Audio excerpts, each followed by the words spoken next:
And we'll have to check the sound. Yeah, and I'm also logged into my personal YouTube account, so I can just like watch it and see if it's working. All right, it looks like we are live now. Are we? We'll have to check the sound. Yeah, and I'm also on YouTube account, so I can just like watch it and see if it's working. Yeah, I think it is working. Can people hear me right now? Are we? We'll have to check the sound. Jake, I think you're like also watching it on YouTube, so I hear an echo. On YouTube account, so I can just like. There, now it's paused. Okay. I might need to get headphones to make it work. We'll see if the. Okay. I think there is a little bit of a delay here. So we might be like a few seconds past like whatever the chat is. If anyone who's here could help us with a quick experiment, I guess I'm gonna say a number and type that number into chat when you hear it. What I'm seeing is that I think you're doubled because I don't have headphones. So I need to go get headphones. So I don't so I can turn off my sound or they can't hear my sound. So I'm gonna go for it. Yeah, go grab headphones. In the meantime, yeah. So as soon as you hear this number, type it in chat so I know how long the delay is. Okay, the number is 48.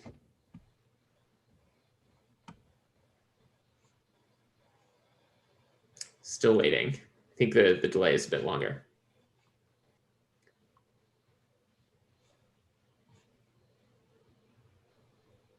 Oh, there we go, 48. Okay, so we've got like a 20-second delay. Doesn't seem that bad. We're just waiting for Jake to get his headphones. But thank you so much for being patient.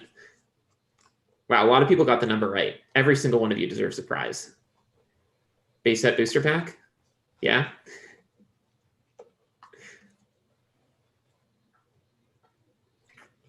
We're doing this a little bit differently than normal. So we're broadcasting from Zoom directly. Jake and I can't be together in person, can't be indoors because of COVID, can't be outdoors because we're in Boston. It's like 30 degrees here. So we're trying to make this work today. If it doesn't work, if the delay's too long, we can just give up on it and I can try to participate in chat. But I think it's working well so far. Yes, thank you, Swami, for watching the Lego video, the Star Wars CCG video. Trying to do something different. I mean, we don't want to like distract too much because I know most people are here for Pokemon related stuff. But figured, Jake has expanded into DBZ and Harry Potter as well. I have some of their hobbies. I find that they're all interrelated, at least in terms of some of the like financial principles around flipping or investing for the long term or just enjoying things. And so in my personal experience, I love getting exposed to like new hobbies, new collectibles, and I'm glad I guess you do too.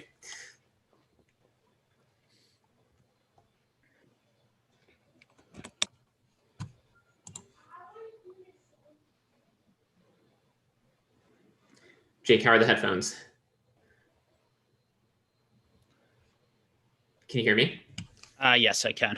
Awesome. So it is working. People confirmed, everyone guessed the right number. We have about like a 20-second delay. So basically people are going to be hearing what we're saying 20 seconds later. Yeah, that's always the case on these things. All right. How do you want to start? So what we've been doing is just kind of going through questions for like 20, 30 minutes or so for the people who get here kind of first and early. And then we move to just the bottom of the chat where we're just going to kind of like have a conversation with what people say. So I'd say now that there are two of us, like you could probably watch the bottom of the chat and I could like read the questions just to see if anyone has like an interesting response or take, we can go to that before we go to the next question type of thing. Mm-hmm. Does that sound good? Yeah, it does. Okay. So just let us know, guys, as usual, like if the sound is off, if you can't hear one of us, that type of thing. All right. So happy holidays, everyone. Let's jump into some questions. All right. So first question is from Pheno Z. And they say, hey, Jake, I bought an Art Box Series 1 booster box, hoping to have fun opening that with my brother. Oh, nice. Very nice. So Art Box 1 is Dragon Ball Z, some like vintage Dragon Ball Z stuff that have you heard of those before, Raffi? Yes. And oh my gosh, I feel so bad. But basically, there was a few months ago, I bought this giant collection, mostly of Star Wars cards from Craigslist. Yeah. I drove to this guy's house, and it was a huge box, but it had tons of other stuff. It had like BattleTech and Lord of the Rings, and it also had those art box cards, including like the gold ones, some of the ones that I think you were looking for. But this was like months ago, and I sold them. And like I didn't know what I was doing, right? I like didn't really care. I was like, I just gotta get rid of this like massive stuff from this Craigslist box. And I think they sold for like $10, but I would have given them to you if I'd known. Yeah. They're pretty they're not too expensive, particularly like not in like mint condition. And I don't know if the like how much they'll ever go up, but I think that they're cool. I think that the scorecards, which I'm going to show you eventually, Raffi, is where the like the most collectible part of Dragon Ball Z is. And then Dragon Ball Super, obviously people are really enjoying that and a lot of people really like it. Yeah, The but I modern think stuff. that's one of the nice parts about also like collecting something that's a bit underrated is like you can find those deals on eBay of people who don't really know what they're doing when they're selling. And so Yeah. like this was the case for Star Wars CCG up until 6 months ago when it got a lot bigger. But like you could just search Star Wars CCG collection game 1995 whatever, and just find these giant lots for sale for like on an auction you'd win them for like $30. But now there are Yeah. people kind of trawling it, just like for Pokemon there are probably millions who do that, right? Like you just can't get any deals anymore. It's also interesting too because sometimes these collectibles have been more dominated by players and not by collectors. And so some things have like the values don't make sense for collectors often. Like the stuff that's very collectible but isn't playable might not be as expensive as it would be in something like Pokemon where so many collectors have already come in. So there's really good ground for collectors to come into some of these places and develop collector markets in some of these other collectibles that haven't had that as much. So you can kind of find better value, and putting aside whether it's investable or not, or whether it's going to go up in value or these sorts of things, just for yourself, you can find like I can get things that do feel really fun to chase, that are really difficult to find, that have amazing, cool art of pop culture collectibles that I love, that I really enjoy having, that I feel the same type of excitement around a Pokemon card, but I can get it for like the fraction of the price.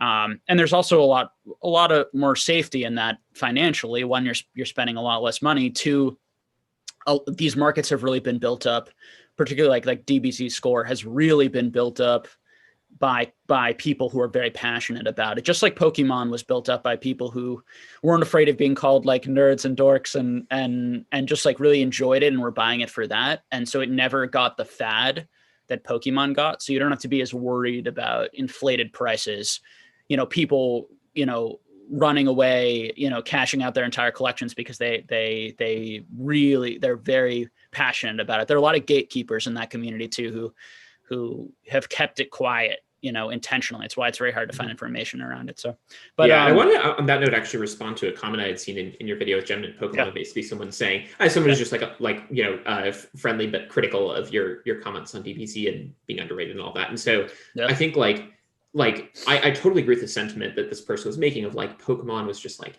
everyone was into it in the 90s. Like everybody, even people who otherwise didn't like video games or collectibles or whatever it is, or trading cards, everyone had a binder, everyone was trading in that same kind of phenomenon, right? Like no matter how popular DBZ was, even Magic the Gathering, even something else like that, it never reached those heights. And I agree with that. And I think that makes sense. And that's something to always be aware of. But the other thing that I'm starting to realize is like, you don't know what you don't know. And especially now that we're older, and like my kids aren't at that age yet, they're not old enough. We don't know as well what's sort of popular unless we do some research. And as one example, might be me sort of just like propping up the last video, but like Lego is the biggest toy company in the world, right? In terms of revenue, or at least it was in, I think, 2019, the last time they did the study. And that means that like it's bigger than all of Hasbro and all of Hasbro's brands combined, all of Mattel's brands combined. That includes, like Barbie and whatever. So it's ginormous. And we don't realize because when you're kids, I mean, Lego was big, but I don't think it was that big. To give another like random example, when I was doing this research on toy companies, there's another one, I forget the name, it's like MGA or something that creates those like LOL surprise dolls. They're also one of the biggest toy companies in the world. They recently got on par with like Mattel and Hasbro, which is insane, right? Like I didn't know what LOL surprise dolls were until I saw them in, at Target one time.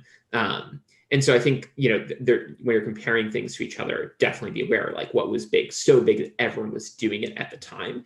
And that could be like the next Pokemon in 20 years. I personally feel that way about Lego. I feel like there's a whole generation now that's growing up with Lego being even bigger than it was when I was a kid, especially sets like Lego Star Wars, the Lego Disney stuff. And so when those people in their 20s and 30s, like it might be looking like what Pokemon is looking like now.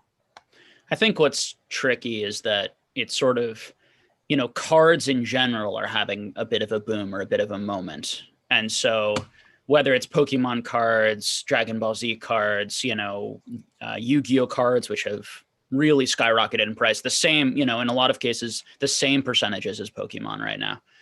Magic the Gathering, has gone up quite a bit, not as much as those others, but particularly the pop culture ones. Harry Potter went up a lot. A lot of these things went up a lot. And I think that it's insanely risky to assume that people are going to stay interested in cards, in general, or that's going to be the thing that everyone wants. But I do think that cards, at least for me, speaking about my own life, cards were the thing I collected. So there's something about getting cards, putting them in a binder, that is very connected to me, more so than collecting video games, sealed video games, more so than Legos or any of these other things. So you have to be careful, because it's like, well, how many people feel that way like I do? How many people feel that way about Legos? How many people feel that way? And the answer is, of course, there are going to be people who feel connection to cards. There are going to be people who don't feel a connection to cards and feel a connection to other things. So that's one thing to consider. I do think that the thing that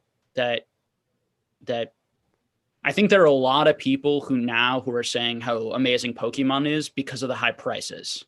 And I think that we do this thing where we assume something is very popular as a collectible because it has very high prices, instead of also being aware that another thing that can drive price is high prices, because high prices bring attention, bring more media attention, which brings more people. And things can get, people like to collect things that other people like. Like a lot of this stuff, it's a lot more complicated than just like, I just enjoy this. I like collecting this because a lot of my favorite people online are now collecting it and then, yes, I also have that connection because my childhood, which ups it. But I can tell you just speaking, just for myself, like the Dragon Ball Z stuff, like I collected the cards a tiny bit, but for me, the arts are the same arts, just like the Star Wars thing for you are the same arts from the show. And I watched every single episode of Dragon Ball Z and was absolutely obsessed with that show. And Dragon Balls, there are so many people who are absolutely obsessed with Dragon Ball Z. Now, are they going to like cards? Are they going to want the cards? Is there going to be as big of a market for Pokemon? Maybe. I mean, it's this idea that Pokemon is the only thing that can do it. Just because Pokemon's like $100 billion brand and Dragon Ball Z is like a $25 billion brand. All other reason why Pokemon's such a big brand is because of all the other avenues that they have, not just the cards. There's so much going on. I think that there's a overestimating of that so much of the interest and the connection to these things right now are people trying to make money and wanting to make money and thinking they're going to retain value. And when I talk to Dragon Ball Z fans about these DBZ cards, they say, I love them. I think they're incredible, but I'm worried about them. Like, I'm worried that not enough people are into them. But like all the Dragon Ball Z fans really like them and love them. So and that's the exact same thing and the exact same conversations I was having with people in Pokemon. So I just want to, tell people that's what people felt in Pokemon too, with the exception of some, bullish people, until prices started going up. And then everyone said that everyone loves it. So now, do not, as I'm going to say again, like, it's not the prices of a lot of these Dragon Ball Z's, and I'm going to do more videos on this and in the future, but are a lot more expensive than I was paying for Pokemon. So I'm not nearly as bullish on them as I was Pokemon, because for me, again, a lot of it comes down to like that initial price point and the risk of the prices. I have probably like 10% of like the level X graded population or something crazy. And those cards are now selling for like $1,000, $2,000 in PSA 10, for example. So just to give you guys a little bit of a lesson. So I was buying everything I could at about $8. $8 to $12, any gem mint, anything I can get my hand on, because because I made a risk assessment that I think that people are going to want these eventually. I think that Pokemon is going to do well in the future. And I think that at this price, like I cannot, like, unless Pokemon completely implodes, like I can't imagine that I'm not gonna be able to at least get out of these for like what I paid at $8 to $12.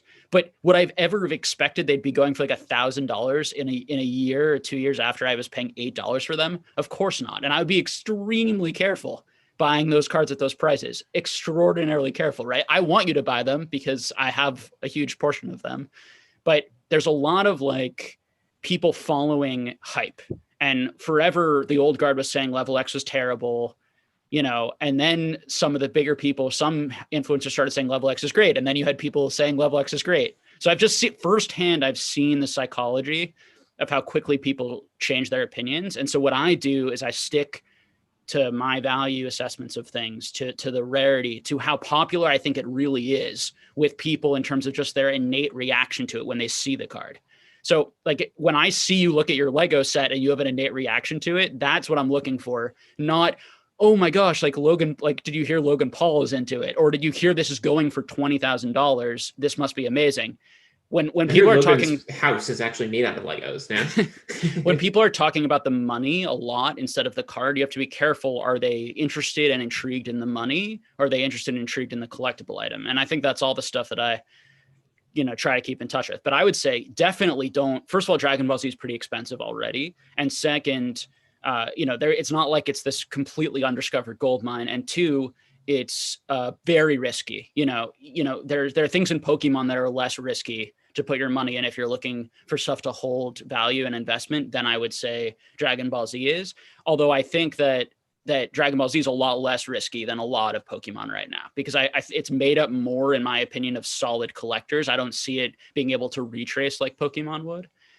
But collect it if you love it and like it. And let's, I guess, go into some Pokemon. I do want to get to them, but I want to supplement that with maybe this is like a more dense point that I'm trying to unpack around kind of the long-term potential of a franchise and what stage it's at in its life cycle. Yeah. So I think there's some franchises where you can sort of tell that they're on the decline. And so sort of like what the company that owns the franchise does is going to influence in the long term the value of the collectibles that you currently hold, right? So just to give a very basic example, if Disney releases these 10 new Star Wars shows and they're all terrible and people start to lose interest in Star Wars, especially the new generation grow up with Star Wars that isn't as high quality, right? Like, yes, that will impact the value of my cards. That will go down. By contrast, if these 10 new shows are amazing, Disney knocks it out of the park, an entire new generation grows up loving Star Wars as much as I did when the special edition movies were re-released in the 90s, the value of my collection is going to go up. And so I think the question, for Dragon Ball Z, for Pokemon, for Star Wars, for any franchise is like, so much of it is out of our hands. What is the company that owns the franchise going to do? Are they going to make good decisions to build up the brand and create high quality sort of content or characters? We've discussed character design in the past. And we can't know that, but what we can see is sort of hints of like, are they on the up and up or are they on the decline? Yeah. And I don't want to risk being too controversial here, but like in my personal opinion, I think Magic we're starting to see it on the decline, right? Just like a lot of decisions they're making, it's like clearly maximizing short term over long term. It doesn't mean that Magic is going to die. It doesn't even mean that it's going to lose value. We don't know it's going to happen, but at least indicators I'm seeing are the company is milking the brand rather than building up the brand. And I think that is not, and for Star Wars, it's kind of borderline, not really sure, but for something like Pokemon, I don't think that's the case. Going off what Jen and Pokemon was saying, I think that the company does a very good job building up the brand instead of milking it. I mean, and I've been saying for a long time, and was saying years ago to people, like, why would you ever invest into Magic over Pokemon? Like it was so unbelievably irrational to me, because Pokemon is such a collector thing, and is also such a like, so many more people were into Pokemon and played Pokemon and were engaged with Pokemon than Magic, particularly on the collector side. A lot of people played Magic and loved Magic, and Magic was older, had, I think more money in it already, which is part of why those prices were higher. There were people who were 10 years older than me who were like really serious and intense into Magic, who already had the bankroll to be spending that sort of money on alpha cards and these types of things. And I just, and if you look at all of the funnels, like all of the things that Pokemon does, and all of the characters and all of the different Pokemon that have so much rich history and people have relationships to in the games. Like Magic doesn't create that world. It doesn't have all those amazing video games that get kids are playing when, it doesn't have that amazing anime that kids are watching, getting connected to. It's not, and not to mention, the male female thing, also Pokemon is a lot more, and also I think hits a lot of different types of personalities and is a bit broader in terms of the personalities it hits versus Magic. And so I think for the thing that Magic had going for it was rarity. Alpha is so much rarer than any set cards. The amount of Alpha Black Lotuses in the world versus the amount of like first edition Charizards, it's a joke how many more first edition Charizards there are than Alpha Black Lotus. Like comparing two completely different things. We're talking like 1,000 versus who knows, like 100,000 more, potentially. Although I think now that the price of Charizard has outpaced Black Lotus, like someone just made a video about buying an Alpha Black Lotus PSA 10 signed by Christopher Rush, the artist, for $250K. And first edition Charizards are already going for more than that. So it's a great example, of how rarity is not the end all be all, but I would also be very careful because when you don't have the rarity, you can see much faster and more intense price retraces. Because generally when an item's very rare, as long as it's going in the hand of like very rich collectors who really want it, that item is going to be much more stable than an item where there are 100 times that amount, and we're talking PSA 10 Charizards. There are not very many PSA 10 first edition Charizards, but there are a lot of PSA 4 first edition Charizards and or better, do you know what I mean, in the world. And so you have to be very aware of fads, of cycles. There's a lot more to be anxious about, I think, particularly if you need that money. Like if you need to cash it out at some point to pay a bill or something, there's a lot more instability in that card than there would be in an Alpha Lotus card. So even if the demand pool is much smaller, the rarity is going to help probably not get flooded, as likely. So that's the stuff that I would be considering and thinking about depending on my life circumstances. But again, I think that the thing that I think has stunk about my channel and been frustrating probably for a lot of people is like, a lot of other channels are saying you're not too late. A lot of what we've said on this channel was like, in a lot of ways, like you are too late to probably make a killing in Pokemon, in my opinion. We obviously cannot know that for sure. It's and you can make a killing by flipping and being really smart because there's a lot of arbitrage. Like there's a lot of ways to make a killing in Pokemon in terms of being very engaged in flipping cards. But in terms of just like buying things like high-end set cards that everyone already knows about and then holding them for 20 to 50 years, it is possible that they'll go up a lot. I would be really shocked if we saw exponential growth, and Gemman Pokemon said he thinks that the Charizard could go up to like 1 million in a couple of years. And to me, it's like, what? Like that just seems so arbitrary. And if someone had said that like a year ago, that this card was going to go up to 250K in a year, everyone would have called them stupid because the card hadn't moved in 2 years. But now people use the exact opposite logic of like, because the card has went up 5 times this year, it's going to go 4 times next year. And that's the type of thinking that causes bubbles. It's all based on emotional like speculation of human emotion and momentum. And it's a real thing, but that card is just as likely to halve in price probably as it is to go up 4. So when cards move up a lot in price, what is rational is to say there's a greater risk that this card is going to move a lot in price again. And so what's funny is people who are saying these things are now established and we're going to see like slow, calm growth. It's like anything that moves up 80% in 2 weeks, like an EV, and then comes down 80% in another 3 weeks. And that card's now gone down 80%, Raffi, those common EVs that we were talking about. Glad I didn't send them in. Yeah. That type of thing is highly based on emotion. Rather than people buying it for their collection and wanting it for those prices, highly based on that, or a dramatic increase in supply, or some combination of those things. Two quick thoughts on that. First of all, when you mentioned liquidating a PSA 4 Charizard to pay a bill, I was going to say you don't have to, right? Pokemon is just as liquid as cash. You just hand your landlord a first edition Charizard, you'll be square. But the thing I want to ask you, going back to level X's, was you always use this term like cost of grading, right? Like you buy a card for $8 to $12, that's just the cost of grading, right? So it's like essentially free in terms of value. My question is, now that basically PSA is canceled or suspended their cheaper grading services, right? Like you basically have to pay $50 to grade a card now.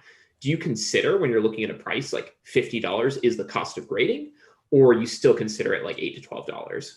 So, I mean, we'll have to see how things go with all this stuff, but like there are middleman services. Like I just sent a ton of cards in with with James from Z&G because it's taken me 10 months to get back. Like I still have not heard anything about like my last thing. I think it'll end up being like 10 months by the time I finally get it back, and they're able to cut the line because they have a relationship at PSA. There's a whole nother thing of like, what? Like that companies do that to like make a little extra money. I mean, that's a whole nother, if we can make a video on that, but yeah, and it was like, because I sent in a lot, it was like $9 a card. Not my, I know I paid $7.50 per card for my last big shipment because I did the deal. They had right as like the pandemic was starting, they had a $7.50 deal per card. So I took advantage of that, but generally it would be $8 usually, or that was the usual thing for bulk. So we'll have to see. I mean, not only that, but the finding mint vintage cards for $5, like I used to be able to find all day when I was doing it, like is much harder now. And when they come up, people are pricing them extremely high. So yeah, so I'd be careful with all of that, but why don't we get to some questions here, and then we'll go back into more conversation. So, because I never even got to the first question. We just started talking. So Fino Z says, if you had some base set fourth print cards lying around, what would you do? Grade with PSA with the wrong label, send to CGC, do nothing, and hope for PSA. So I don't know what's going to happen with fourth print. It's do you know what have you heard of fourth print? Yeah, it's like the 1999 to 2000, like the UK version of base set. It has a different year on the bottom, and it always had a little bit of a premium here and there. So for a while it had basically no premium. A lot of people didn't even know about it. So they just had cards that might've had that they weren't aware of. There's some people, there's like one guy in Poland who has like 10,000, like tons and tons of it. But generally speaking, particularly I think in the States, it's rarer, it's more unusual. Like if you have a collection out there and you check to see what you have in your collection, you probably don't have any, probably, particularly if you haven't been like buying from probably all over the world or other sorts of things. If it's just your childhood collection, you got packs from the States. So I don't know what that's going to do. My general advice on creating anything right now, and then I can talk a little bit about fourth print, is probably don't. I think that there's a grading mania that's happened over this past 9 months, and people are still sending in. I know people who've been sending in tens of thousands of cards, huge amounts, all these businesses sending tons and tons of cards. I think that I'd be really strict with your what you send in right now. I think that I'd be looking at what the prices were before Logan Paul. I think a good realm of prices probably right now is to be safe. That and this is just what I would do personally, is to look at, unless you have like really, really high PSA 10, first edition, like Neo cards that haven't seen much of a retrace for the most part. These low pop cards, be just very cautious, very slow. I would not be sending in lots and lots of like WotC hollow, like base set unlimited hollows right now of like middle grades.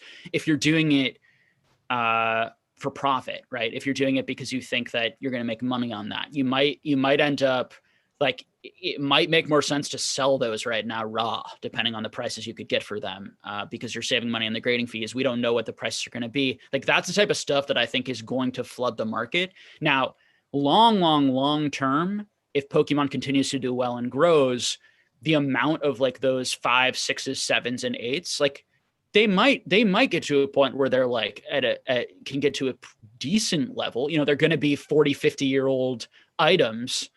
And everything's going to be graded. Lots and lots of things will hopefully be in collections. We're going to have periods of panic, is my prediction. We're going to have periods of mass sort of sell-offs of a lot of these graded cards from people. And that's the time that people like me, who hopefully will have the cash at that moment to pick and choose what I think is going to be a good long-term hold, and what I think is going to go is never going to really move again, or isn't going to be that valuable. I think that there's, when we compare Pokemon to sports, for example, sports, a good grade on a vintage card is a 4, a 5, a 6. Those are real, those cards can be extremely valuable depending on the card. But because Pokemon, it's so easy to get 10s, 9s, 8s, 7s, it's even easy to get 7s, 6s, and 5s from cards that people have just having binders, right? All over the country, all over the world right now, who don't even remember them and are still going to find them. That's the stuff that I would be concerned about. In terms of the UK, in terms of like, if you want it with CGC and they'll put the UK printing on the slab. I also think unless you're looking to flip right now or sell right now, like waiting as well is a good choice for things like that. We don't know how CGC is going to do. We don't know what price, how is CGC going to sustain itself? Is it going to be worth it to get it in CGC, even if CGC grades harder because they're going to label it correctly? Like, is that going to be worth it price wise? And to be honest, I would let other people test it out for you. I would let people who are more, risk averse or just kind of, more bullish, test out what the market is willing to pay for things over the next year, over the next 2 years. It doesn't have to be a race. I think a lot of people came into Pokemon thinking it was a race, understandably, because I think there's a feeling of like, they're going to just explode to the moon forever, these prices, and I'm never going to be able to get any of these cards. And of course, certain things did really explode, and we'll have to see. A lot of these things may never come back down, or only might come back down a little bit because they're just too rare and scarce, and the people who bought them just will refuse to ever sell them for less than they bought. Definitely possible. But like 99.9% of the market isn't that. That's a very small percentage of the market. The majority of the market, there's a lot of supply. There's going to be a lot of supply for the foreseeable future. Don't let like PSA closing for times or PSA backlog or these sorts of things create an artificial reality for you where you feel like there isn't a lot of supply for the majority of those sorts of things.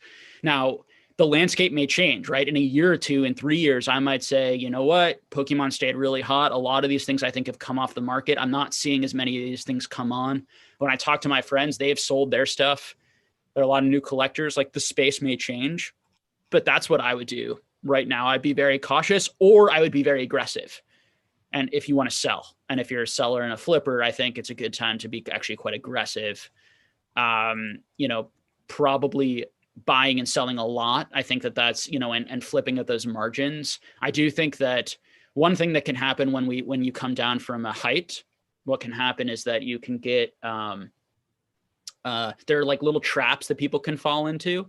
So the people who are kind of more bullish on the Pokemon market, for example, might feel like, okay, now is a really good time to buy because prices have come down. And what happens is that can start to curb the prices or make it seem like we've stabilized. And this could be happening in Pokemon, but it happens in other markets all the time, right? It makes it seem, the bullish people rush in, kind of save the market a little bit.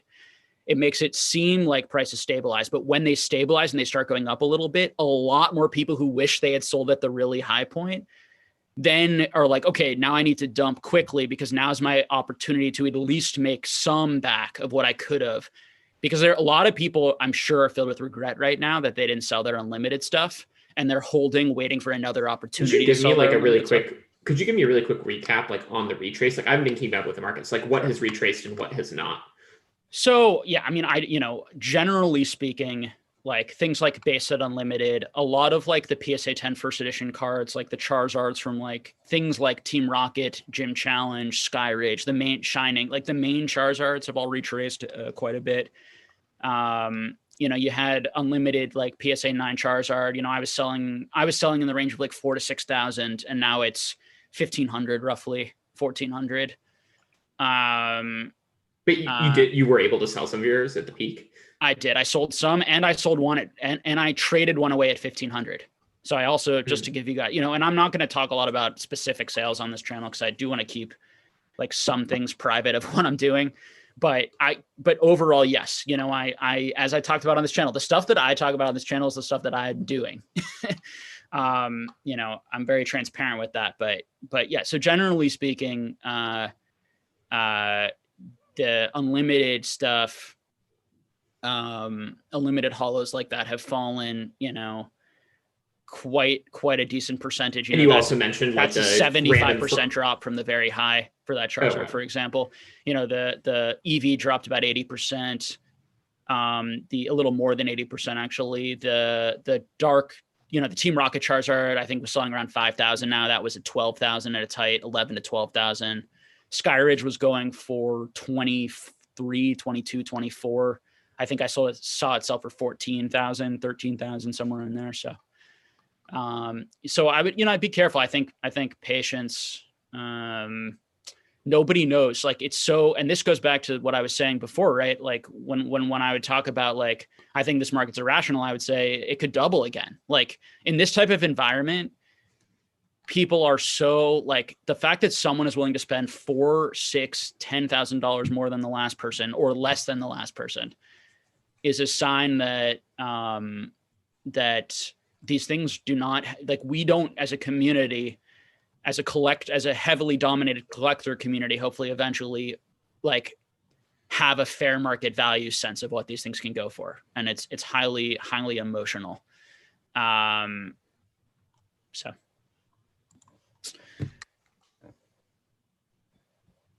Any interesting questions you're seeing, or I can go to some of these. Well, yeah, I was trying to sort of, a lot of that was about the retrace, about should I send in my, like base set starters right now, stuff like, so I think you addressed a lot of those. Can I ask, I have a question for you. Can I ask you one? Sure.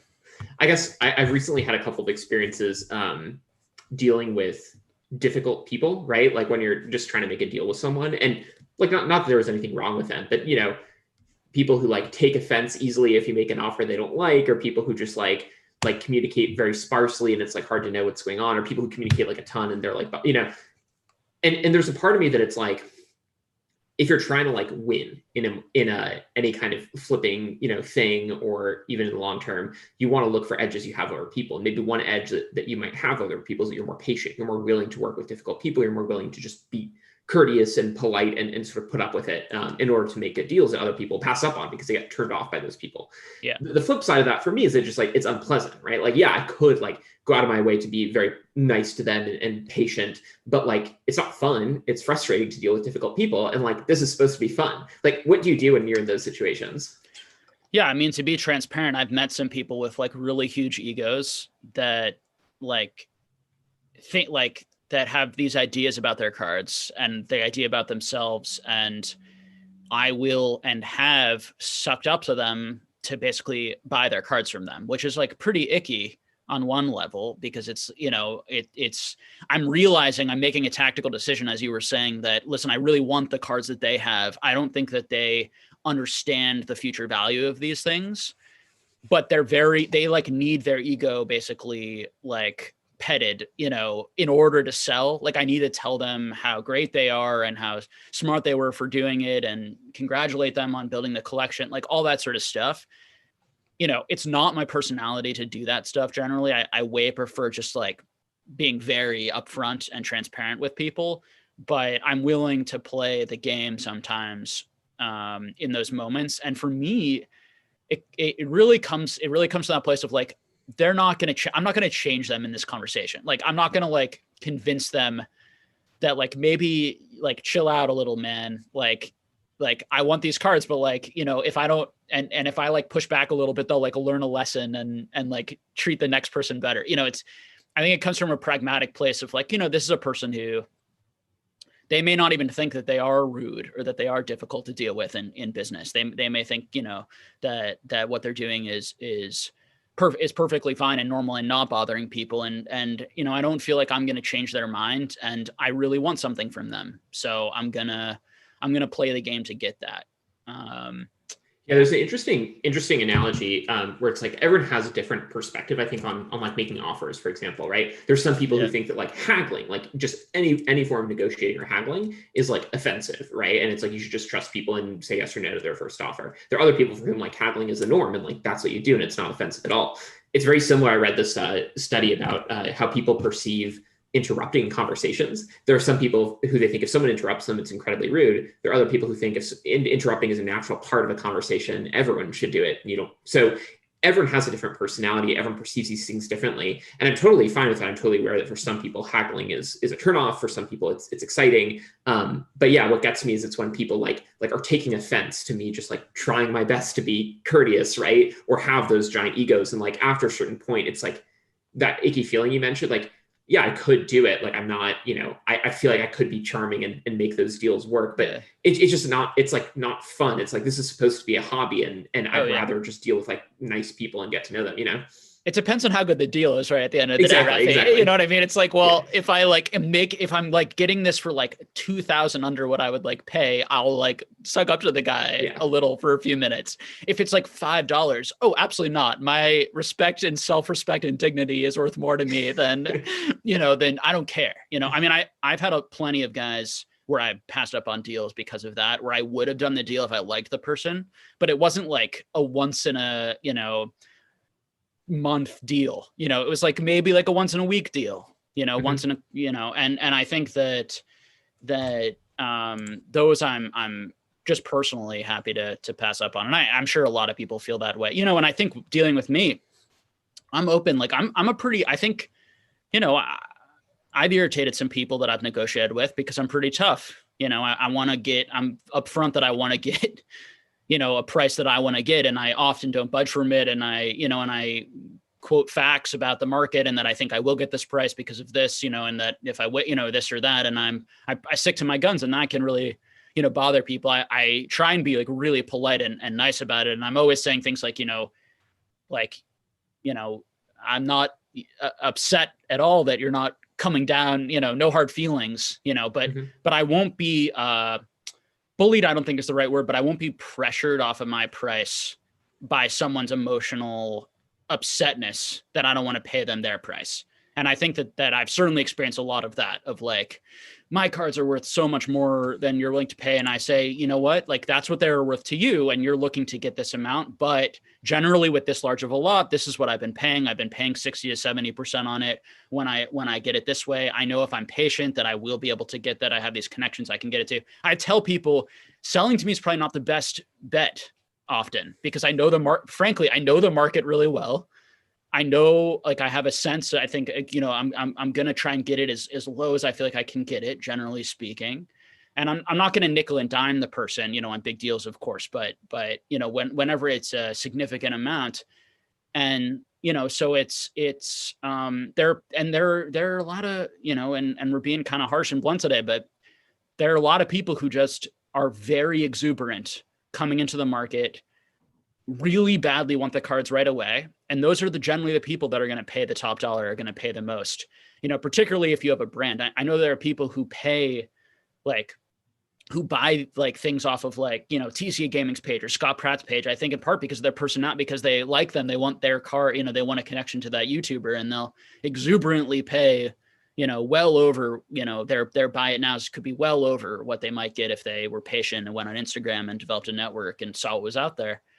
And so whenever you're selling, and it's the same thing if you're selling to Scott or you're selling to TCA Gaming, like you're not like these guys are savvy businesses who are looking to make margins, you know. So it's the same sort of thing that I think that you know, being thoughtful about you know, who you're selling to, and yeah, trying to make the most profit you can on that. You know, I think that there are definitely times where I pay more you know, on this subject because I really like someone, or because they have like a difficult circumstance. Like one time a guy was paying for medical bills and I paid him like 100% full. You know, I didn't try to come down at all on his asking price because that just felt like like the right thing to do in that moment. So I can switch out of that sort of like money game, you know, we're both trying to negotiate, get the best price type mindset. I think that's a perfect way to describe it. Is some Yeah. people are treating it like a game and some people are treating it like real life.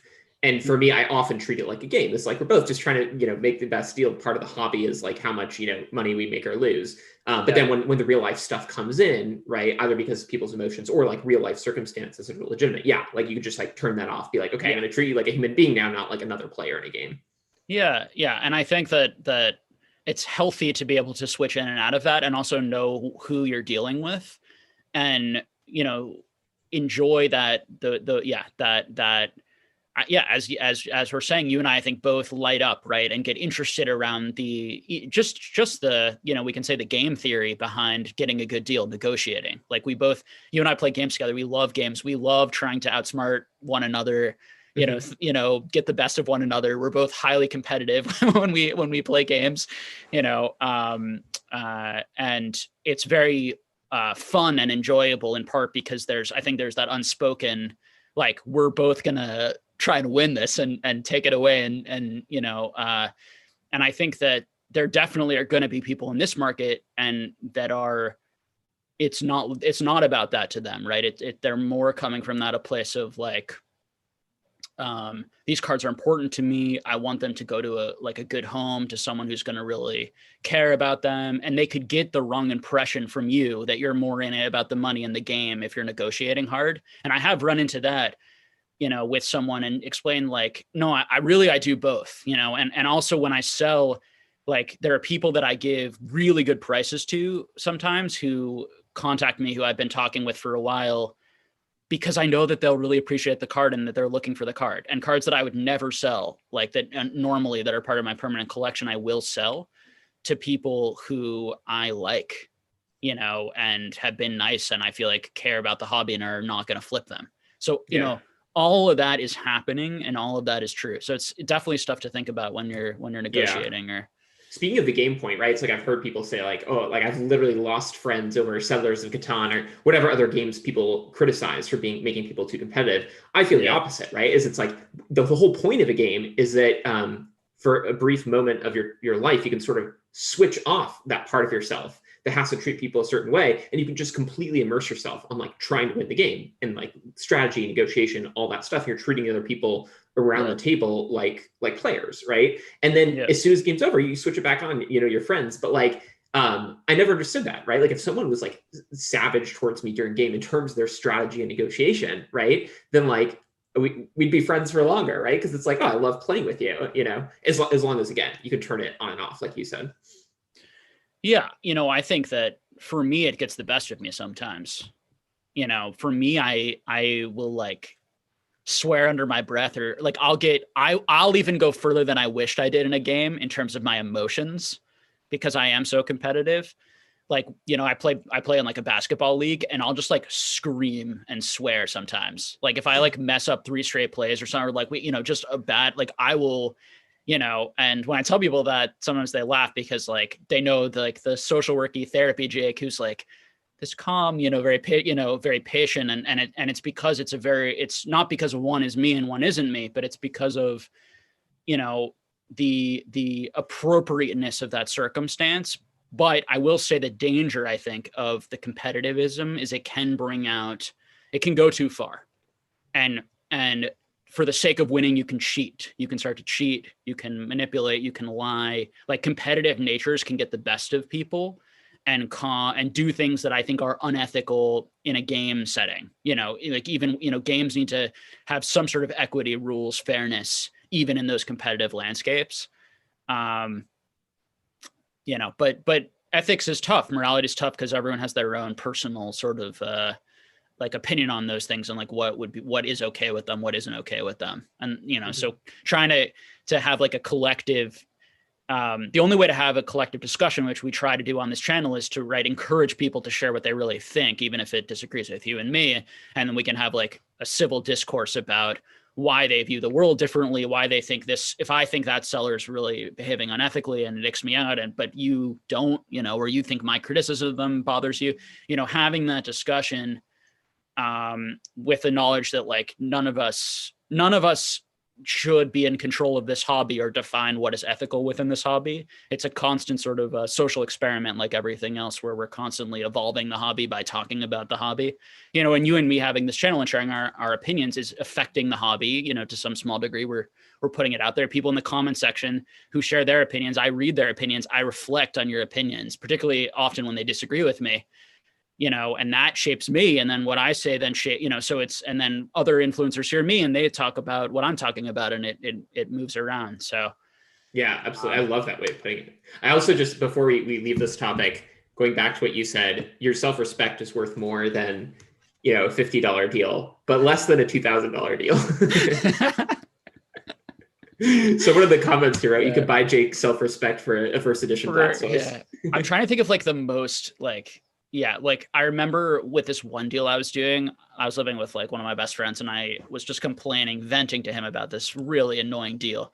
And just this guy was just the most annoying person ever. And I kept saying to my friend Jeff, but I just really want this card. So I'm like, I had this like a dilemma inside where I'm like, I'm putting up with this, like something that I would just like never normally put up with. I'm saying like, you're great, like all these nice things, not standing up for myself, not fighting back, like all the stuff that makes me uncomfortable to do, frankly. And that was my most ever, like, I'm just going to take it. Did you get the card? Person. Yeah. Oh, I nice. Did get the card. It was worth it. It was worth it. It was worth it. Yeah. All right. What do we got here for thoughts and questions?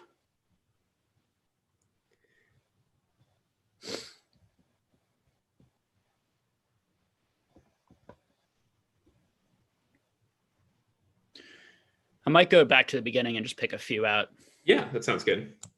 Just because we usually do that. I do. Yeah, sorry. I do also have one thing that I want to ask, because again, sure. Watching your conversation with Gem and Pokemon about kind of the concept of like high-end cards versus mainstream cards, in this case like trophy cards versus set cards, right? And like clearly the trophy cards are more scarce, a lot of them with higher prices, et cetera, but like there's a smaller population of people that are even interested in them at all, but those people are willing to pay a lot, right? And this is something I found also just in my own like niche of Star Wars CCG as well, is it's like there could be a card that literally only 2 people in the world want because it's some random like error card, or it's like some Japanese thing that was not printed very highly, and nobody else even knows about it. People probably wouldn't even care that much, but there's 2 people who want like one of every single thing that was ever created, and so they're willing to pay basically any amount of money to get it.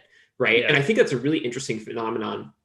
Trophy cards, obviously more than 2 people are interested, but it's like it to some extent, my question is to some extent, like how much does it matter how large the demand is versus like how wide, or like how deep versus how wide the demand is, right? Like you could have maybe only 2 people interested in a card, but they have infinite resources. They're going to get into a bidding war versus everyone wants I don't know, like first edition Pikachu, but like, again, there's so many of them, everyone will get one, Yeah, well, it's all math problems at the end of the day. Supply and demand math problems. I guess what I'm getting at is we don't have the numbers. Thinking about demand, right? Demand is not just number of people, and it's not just about the wealth or the willingness to pay of those individual people. It's both, right? It's a 2-axis demand. Yeah, I think that I think another thing to throw out there is that people, and I hear this, from experts in the community, and I very much disagree with it because I've studied, I look at other hobbies. Pokemon is too young of a hobby for everything to already be in its place, price-wise, in order. So there's this things that people say, whereas like I hear people say that there's never been that much demand for this, or there's never been that much demand for this, and there won't be in the future for sure because there hasn't been yet. Or whatever it is, whether it's trophies, whether it was level X's a few years ago, no rarity a few years ago that nobody wanted, whatever it was, one thing, these trading cards that I've had people talk, are reaching out to me talking about. So there's a new thing where people are grading these old Pokemon Japanese trading cards. Nobody wanted them. They're going for hundreds and hundreds of dollars, right? And it made people are making insane amounts of money off of it. Like decks of like playing cards. Sorry, playing Ace like King. Ace King with Pokemon on them. So I was going to bring that up because I was actually, I think the second question in our chat, someone said there's a deck of playing cards with like Lugia and Ho-Oh on them. Yeah, like, exactly. Yeah. Right. And so I would be extraordinarily careful with those, but they're in and people have talked to me about them because I don't know the ins and outs of the population of that cards, how much people are hoarding. There could be a lot of people who bought up a lot of it and now are pushing it and trying to get it out there and are selling it in a smart way and are building the market for it and are going to cash in on that. But they're awesome looking, right? And, but it's more importantly than that, it's such a prime example of stop, like it's so easy to create markets with things that people like and respond to, right? It requires like one influencer, like for example, Dragon Ball Z DBZ. I'm going to bring that one up again. If I give that card or give some of those cards to an influencer and they start talking about it, market made, because they're amazing cards and they're incredibly rare. Same thing with these types of cards. Like maybe if they're really rare, right? Really cool looking, they catch the eye, they pop out, people connect to them immediately. Like these types of things are extremely important. And the money and what is expensive is also very important in terms of like price inertia, price memory, people thinking something's valuable because it's going for a lot and then associating over time value with that item is all very important psychologically, but also things can shift, things can switch, things that were popular can become not popular, things that weren't popular can become popular. We've seen it in set cards where certain set cards, like within the hierarchy of like the jungle or fossil set, cards switched. Cards forever were going way below other cards and now they're above. You can look at it in gold stars, you can look at it in anything. So it's the danger of paying so much more for something just because the price is a lot higher without having those reasons why it should be so much higher than those other things. And I bring it up in the context of those playing cards. It's just such a great example, of just like organic, probably a combination of like manipulation, hype, and organic interest, all coalescing and bringing a new thing out of nowhere that people are talking about, right? People are rumbling about. It's making a splash. I don't get that one. I don't get the playing card thing. I think it's hilarious. It's like literally you should look at them. They're cool looking. But so before I look at them, maybe I'll change my mind. It's like Pokemon's it's still in production. Like the Pokemon company can sell their license to whoever they want to produce whatever they want. If they catch wind that these playing cards are popular, they will just make them again, right? It's like very different from something that's like out of print or a license that's like defunct or something like that, right? Where it's like, it's like known that it's very hard to get that license reprints and things. It's what I talked about in the Lego video too, is like the risk of reprinting or the risk that like the kind of thing you're after, everything with a Pokemon logo on it, right? Doesn't make sense when Pokemon is still a popular brand that is in production. Yeah. So, I mean, full transparency, I own not a single one of those cards. Raffi and I don't own a single one of those cards, right? But I do own playing cards. If anyone's playing cards, they can try whatever Pokemon they want on them. So, I mean, a few things about them, right? You know what you're going to get from my understanding in the deck. So it doesn't bring that random gamble or that fun or that chase of trying to find the hollows or the rarer ones is part of the problem. From an organic demand or collectability standpoint. Another problem is the condition, is they might all be too perfect, these types of things. So so if there are a lot of them, another issue, I think you could still buy them for much cheaper than they're selling for individually. People, and I did very little research on them. I need to do more, but just briefly looking at it, it looked like they didn't make sense. And maybe you can look at the chat as we talk, Raffi, to see if anyone has more info, but the price, the relativity in terms of, and I was talking to some of our watchers who were contacting me over Instagram, the last week about them. I think I had 5 or 6 people contact me about them this week, asking me, about the history of them, what they think about them, saying that they were starting to buy some as an investment, this type of thing. And and so, for me, it's too risky. I'm not interested, but personally, it's just, I have too many things going on right now anyway, in terms of like where I'm putting my money into other things. But it's a great example of what can happen with anything, if it gets hot. And has decent fundamentals, and we'll have to see what the fundamentals are of this. That'll be if it sustains itself, it'll be because actually they're pretty rare and people really love them, and the fundamentals of them do sustain themselves for a while.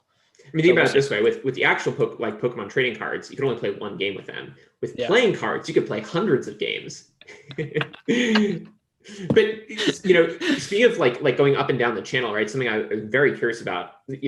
We had a whole video just talking about PSA as a company, right? It's like if you have a hypothesis that Pokemon is going to go up, but it's really just that like trading cards are going to, you know what I mean? Maybe you want to invest your money in PCA or PSA, like the parent company that owns it. Maybe you want to invest your money in manufacturers that literally print cards for collectible card games. I was looking at the company Cartamundi, right, that used to do the Star Wars game. I think they print a lot of Magic cards too. They are a private company, so it's not possible to invest in them, but I'm sure you could find, public printing companies or manufacturing companies. Similar with Magic, right? Like people who invest in like, some index funds of Magic cards. If you really believe just Magic as a whole is strong and you don't have individual hypotheses about specific cards or sets or whatever, why not just invest in Hasbro, the company, right? So do you ever think about that as kind of just like, if you have a thesis, like how far up versus how far down in specific do you get with where you put your money? I'm really sorry. I just zoned out for a second. Can you summarize the end of that question quickly? Yeah, no problem. I'm also doing this. I'm like looking at the chat too.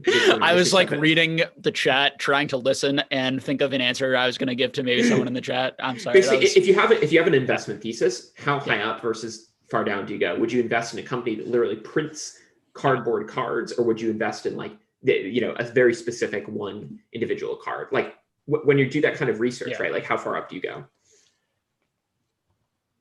How far up am I going in my research or my investing? Start with research, right? Or like, how do you think about it? So, I mean, what I think you're asking is, and just really quickly to address the point in the comments. Yeah, PSA recently went private. Someone, a set of, I think it was 2 investors in partnerships took it private, right? So we can't do that anymore. But at least at the time, it's a thought that I had, right? It's like, why not invest in PSA as a company? Okay, so you're asking me, should I do like the different modes that could be? I could do a buyout on one specific card all the way up to just collecting a set versus collecting an era versus collecting all cards versus collecting cards, but also investing in the stock, and all of the different things related to the manufacturing of it. Is that what you're asking? Like, where do I? Yeah, let's just give a very concrete example. Let's say PSA had not been taken private, a month or 2 ago. Yeah. Would you have invested in the company that owns PSA? Would you have invested in Nintendo, right? If Nintendo were public, like those kinds of questions. I have not done enough research on PSA as a company. I do think that using your knowledge of the card market, like if you were like, if you felt a huge uptick in Pokemon this year and you felt like Pokemon was going to do really well, it'd be logical to say, well, a lot more people, there's going to be a lot more cards that are now valuable enough to grade. So PSA is going to be grading a lot more cards, and that's going to increase their profits. Something like that would have been reasonable to say. So I'm going to put money in PSA because of that. Now, the business of PSA and how they make money, is tied to some degree, obviously, to the value and the heat of the cards, but definitely not simply, it's a complication. I think modern doing very well is going to be what makes PSA do well. I don't think vintage matters. That I think vintage is going to get all graded eventually. There isn't going to keep being a lot more vintage. It's going to be modern sports is going to be the main thing. If modern sports stays hot, and then you're, because sports is the majority. So modern sports is going to be the main thing. And then you're going to be, modern Pokemon, modern DBZ, Yu-Gi-Oh, whatever it is. Obviously DBZ is tiny, but Pokemon and then Yu-Gi-Oh.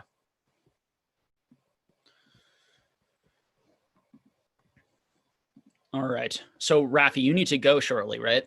Yes, I'm sorry, but luckily for everyone in the chat, that means you'll actually answer their questions instead of mine. So I'm going to try leaving the Zoom room, or I can even just like leave it on the background, and that kind of thing. Hopefully it still works. If it doesn't work, you can just start broadcasting from your own computer the usual way. Okay. How do you think I'm going to turn it off though at the end? Let me just see if I can just leave. I can just make you the host of the meeting right now and leave. So it should continue working. But if it doesn't, let me know. Yep. Okay. Yeah. Cool. Thank you. It was a pleasure, really, to get to ask you more questions, get to see you, get to talk to everyone who's here. So thank you all for tuning in, and hope the rest of it is great. Yeah, it's good. Now that we know we can do this, we can, I'm sure you'll be coming for more, of the live streams, because we've been trying to like get together in person, but we're not getting together in person because of the pandemic, and so that's part of what's made it difficult. But now that we can do this, Raffi hopefully can at least come for parts of, small parts of the stream. That's absolutely. And one night we'll have to live stream us playing a board game so people can see how competitive you get. Sounds good. Bye. See ya. All right, guys. So hopefully I'm still going with you. Was great to have Raffi here. Obviously, super smart, asks amazing questions. I think it's very apparent why we wanted to do this channel together and why having both of us is always going to create the best content for you guys and going back and forth with our differing opinions and stuff. But unfortunately, you're stuck with just me for the rest of this video, but I'm going to do my best to maybe go back, answer some questions, some specific questions, and then we'll probably wrap up or try to end it around 5 or so. All right. So I'm going to go back a little bit just towards the beginning, just to answer a couple of those questions and see what people were saying, if there are any different questions or specific questions. And then I'm going to jump to the bottom pretty quick. All right. And if you guys can let me know if there's any issue with the sound or anything, hopefully everything is still working. All right, let's see what we got here.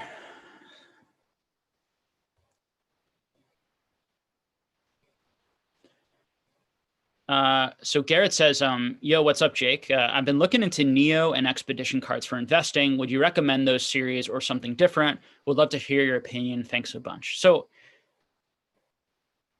you know, I think that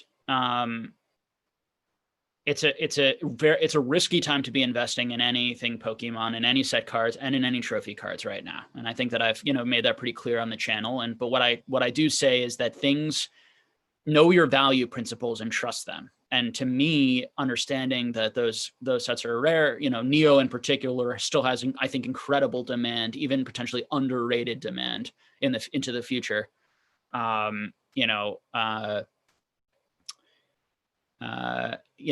was, I think, going to have that great demand, is going to have the rarity, the scarcity, particularly in PSA 10, of these sorts of cards. I think that those types of things are going to do the best in terms of holding their value. And, been saying that all along. And so far that has been true. I would expect them not to be able to hold their value if the other cards keep coming down, or if more of those cards come onto the market. But what's happened so far is that even though people have sort of panicked on certain cards and they've laddered down, like we've been talking about was going to happen on this channel, those cards that just didn't have enough cards haven't been able to ladder down. So even though like one comes on the market here, they're not laddering down as quick. Those are the 10s in particular. There have been times where the 9s have decreased because there were more of them. The 8s, the 7s, the 6s. The problem, though, is that if the 9s really decrease or the 8s really decrease, the 10s will also decrease because more people will just be like, I don't need to get a 10. A 9 is good enough for me, particularly at the difference in price point, until the 10 comes down enough that then they'll be able to buy it. So all of these things are connected.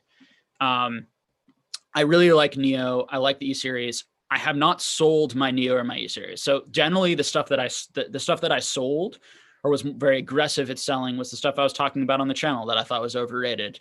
The stuff that I'm less aggressively selling, and maybe waiting for prices that I want, or I'm just going to hold forever, because I also love those cards. I also have a personal connection, love E-Series and Neo.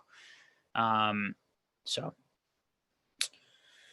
in terms of buying right now, it's nobody has a crystal ball, as they say, obviously in terms of determining, how much is that going to retrace.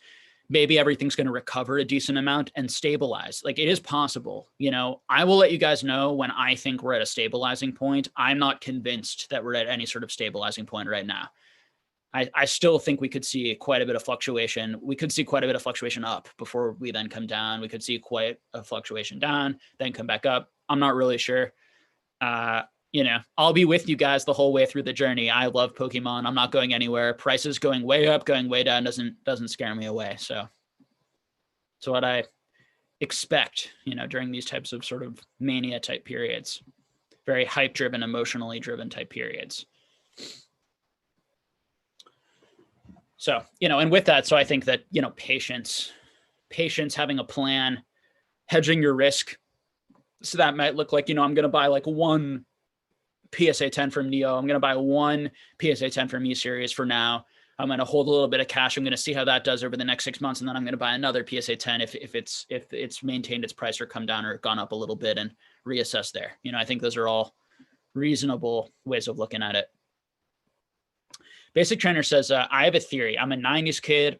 I will have to strategically pinpoint when to sell, as I believe there will be a dead era for collecting when the 90s kids get to be 50 to 60 years old. Will it be too late? Yeah. So I think that that's a long time in the future, and none of us know, where Pokemon is going to be. But I agree that generally speaking, during retirement age, people do often sell their collectibles, particularly if their kids don't want it, because they don't want to die and leave these items to their kids when their kids may not know what they're worth and or have no interest in them or in learning about them. And so I think that that's something that will happen and that we've seen in other hobbies, basically. So being aware of that, but that's a long time in the future. And we have a lot of time to I think prepare for that. But I think you're right, Basic Trainer, in terms of the basic idea behind that. PokeJ says, hey boys, hey Jake. Ooh, lost the question for a second. I will find it.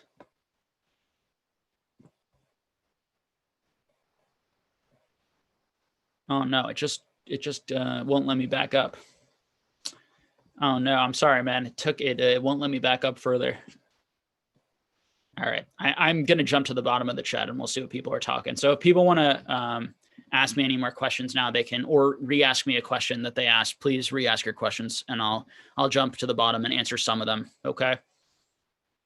Mitch says, what was the print run of the unlimited Neo sets compared to unlimited base Jungle Fossil? Was it considerably lower? Yeah. Excellent awareness, Mitch. We have no idea what the print runs are, but it seems to be quite a bit more difficult to find. I don't see unlimited boxes up for sale that much. I don't know a lot of people with a lot of unlimited boxes, and I have not bought or gotten a lot of unlimited product in my experience. I've gotten more than I've gotten first edition, but not much more. So I think that, best educated guess is it's, quite like significantly rare. How significant that is, 5 times rarer, half as rare, not even that much rarer. It would all be speculation. So it's everything print run.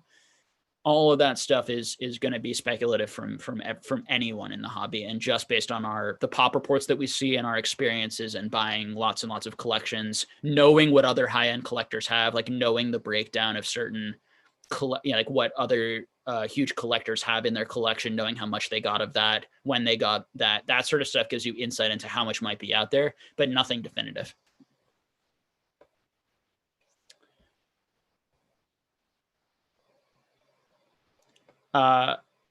Patronicious says, a PSA authentic better than an 8? No, I would say 8 is a very strong grade. If I were to see an 8 on a card versus an authentic, generally when I see an authentic, I assume that there's probably something pretty significantly wrong with the card. So I think I would rather have the PSA 8, because the PSA 8 is telling me that this is like a really nice card. Worst case scenario, I'm going to crack it out and it'll be like a really great binder card. Or if it's a trophy card, an 8 can be a very high grade. So, I would say it's a great conversation, particularly on trophy cards, about like if you have a low grade, if you have a really, really beat up card, a fairly beat up card that might get a 3, a 4, 2, 4 at the highest, should I get it graded or should I get it authenticated? And people are going to tell you different things. I think that, it doesn't matter that much. I think that if you get it graded and it grades better than it should have, that will help you a little bit potentially. But overall, people in the market for those sorts of things are very savvy. I'm going to buy the card, not the grade, generally speaking. So I don't think there's a huge difference in that. If it gets authenticated, the issue in selling it to me will be like, are you telling me all the damage, or are there hidden dents or hidden bends that I can't see in the pictures you're sending me? So something nice about getting like a PSA 6 is like, well, I know probably the damage I'm seeing is probably the majority of the damage, or there's like a little crease somewhere. There's not crease, but there's like a little like indent or something that brought it down there if it's looking very good. So that gives me the comfort of that I'm buying something that isn't a lot worse than I think it is, and then I'm going to get it and be upset, that sort of thing.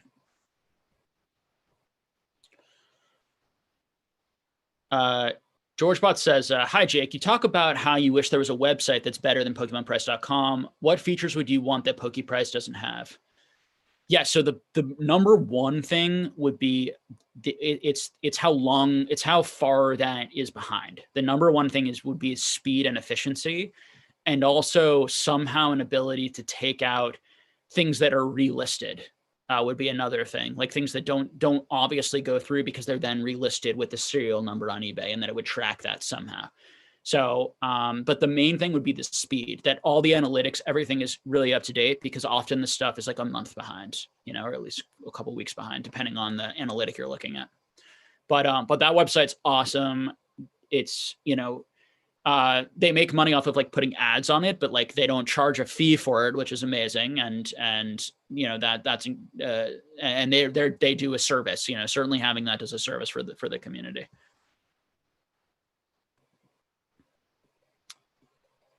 All right. Blue Goose Collector says, I bought Harry Potter base set booster boxes open for 150 and sealed booster boxes are 500. This is a flaw in the market as the wrapping is 350. Pokebase wouldn't sell for one half price open. Thoughts?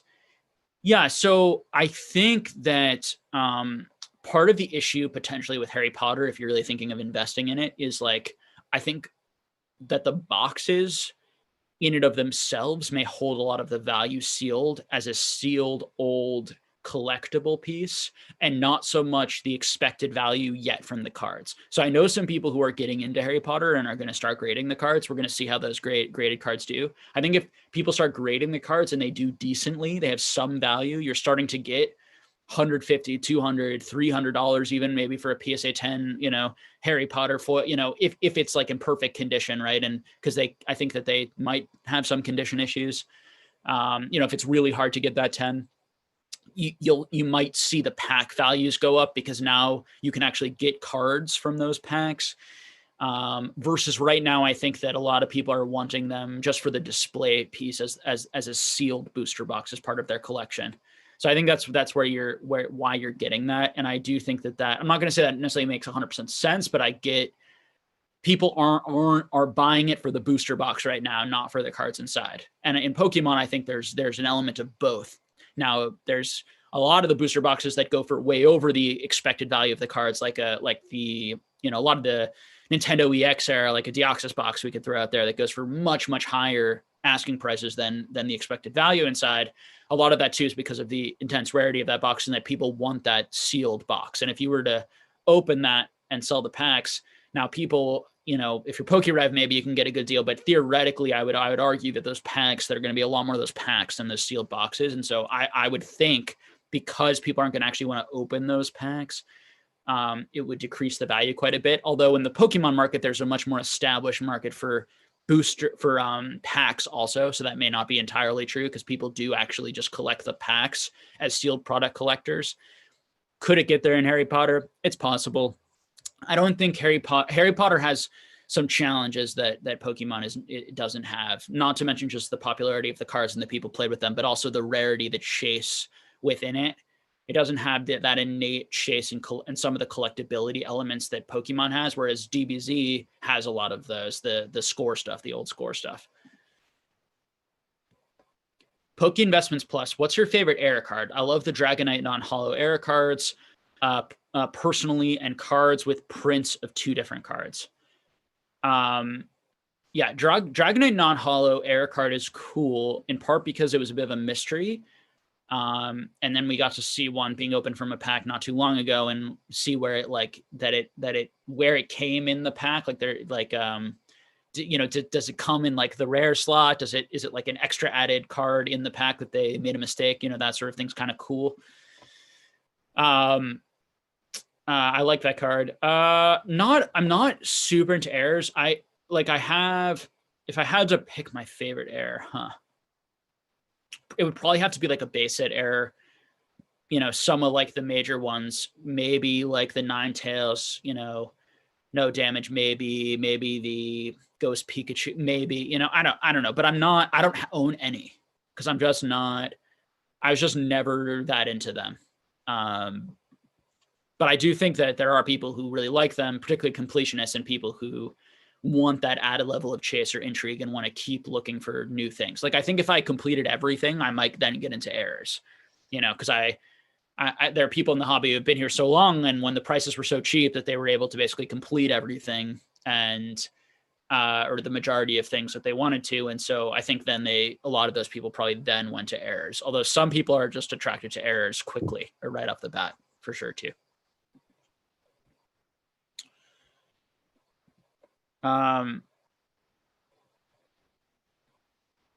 Altair says, Jake, do you think that early EX series will go up in a few years when the kids who grew up with Gen 3 grow older and have more money? I'm sure that early EX sets are rarer than Jungle or Fossil.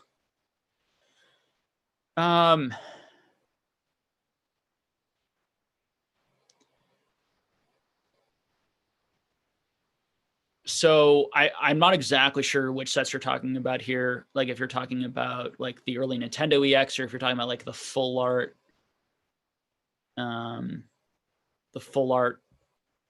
cards, like the first full arts.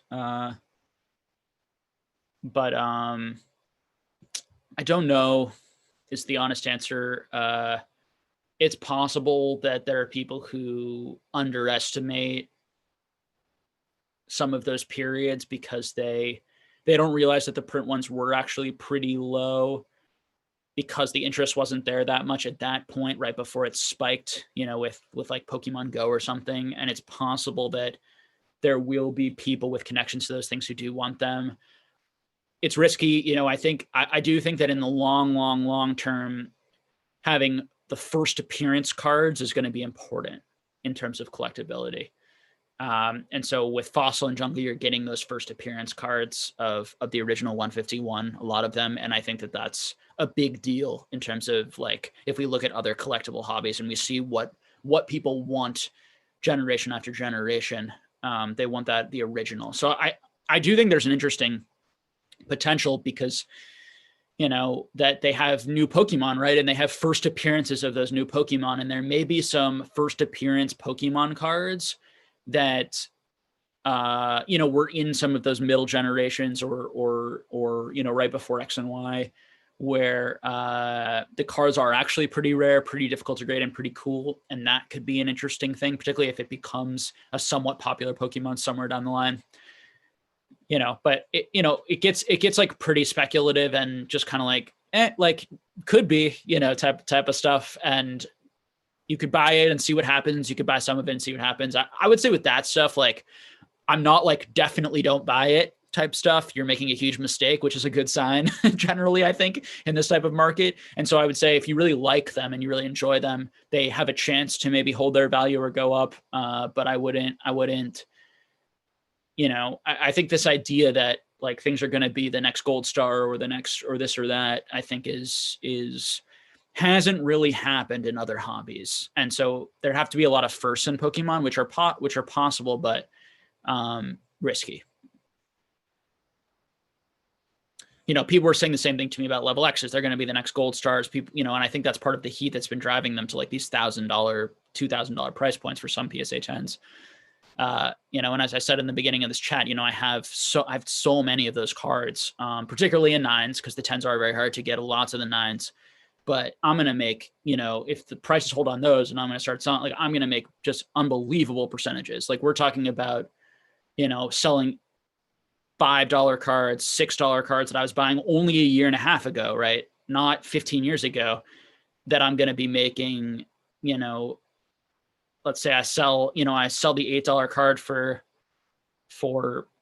realistically, if the PSA 10 selling for 2,500, let's say I sell for 1,000, right? I mean, theoretically, if it's possible, $8 turning that into 1,000 in a year and a half, and I have 8 of that specific card and 9 of that, so it's like, those are the types of things. Now, there was almost no one else doing what I was doing because I have so many of them. Although I've had a few people in my channel say they were doing the same thing and buying some of the same stuff. So they're in the same position that I am. But it'll be interesting to see how many of those get graded. I'd be careful. The pop reports are not going to be really fleshed out on that sort of stuff. But I brought that up because I wanted to compare that, people saying that those are going to be the next gold stars. Again, same thing. I just don't think so in the long run. And I would love them to be because I have a ton of them. Is there a chance? I do think that they're genuinely really great and cool looking and underrated cards. People for a long time were saying no one likes them, no one wants them because they're not good looking, they don't have an identity. That's not true for me. I liked them immediately when I saw them. I thought they were really cool. I love the borders, the shiny borders, and I love some of the arts. So again, not listening to other people, right? Making the value assessments, going like mitigating my risk by getting them at really good prices, at really good cost. And now I'm getting very lucky because I never would have expected them to be this high.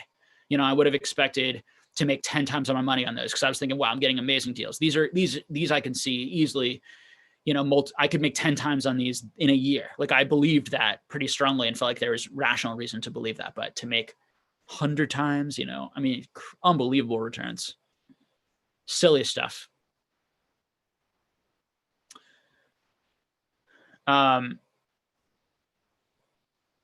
Teggering says, thanks for helping the community, Jake. With Top Zone, what multiple do you think no number card should be worth versus blue back versus green back? Oh boy. Yeah, I have no idea. It's a great question.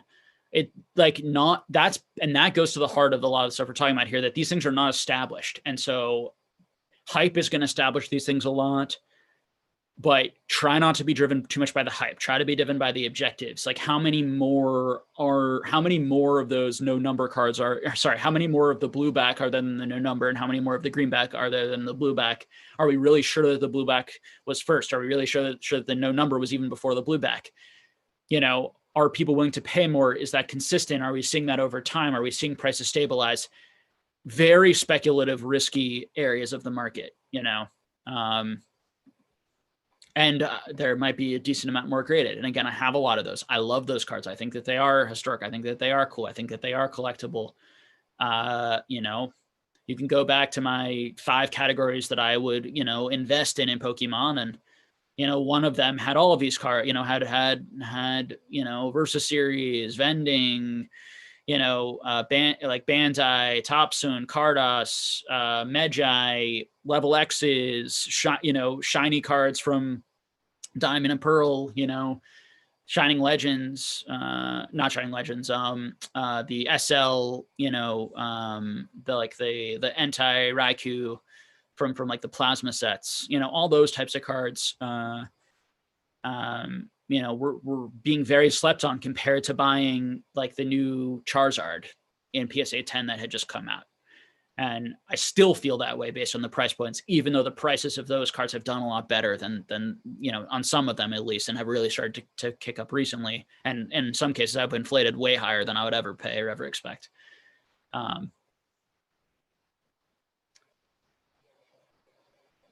So going back to your question, Tiggering, it's just, you just kind of have to like trust your gut, do your research. There's just not enough information on those. I would try to make some friends in Japan, contact like Tsunagu is a guy who has some of that sealed, sells a lot of it. I've talked to him about how much he thinks is still out there, like trying to get a sense of what's going on. You can get really burned on things by just not having the knowledge of how much is out there, how much is sitting in random warehouses in Japan. Going back to those playing cards, same deal, right? That there could be thousands and thousands of those just sitting in a warehouse, in many warehouses, and yet people are willing to pay so much for them so immediately, so quickly, without having that knowledge, because they're looking cool and because other people are paying it. And that's a big thing. They see someone else pay it, then they think it's a good deal. So gotta be careful. Sharingans and Ninja says, hey man, great to pop in on a stream here. Oop, just lost your question. Haven't checked on the state of Pokemon in over a month and a half ago is crazy. What's the current state of things? So earlier in the video, I talked a little bit about a number of the retraces that we've seen, and particularly the cards that have the highest pop and vintage, and moderns has retraced to. I don't follow too much specific modern outside of the Charizards and just randomly glance at like the most popular cards from each set in terms of like the full arts and the rainbows, just see how they're doing occasionally. But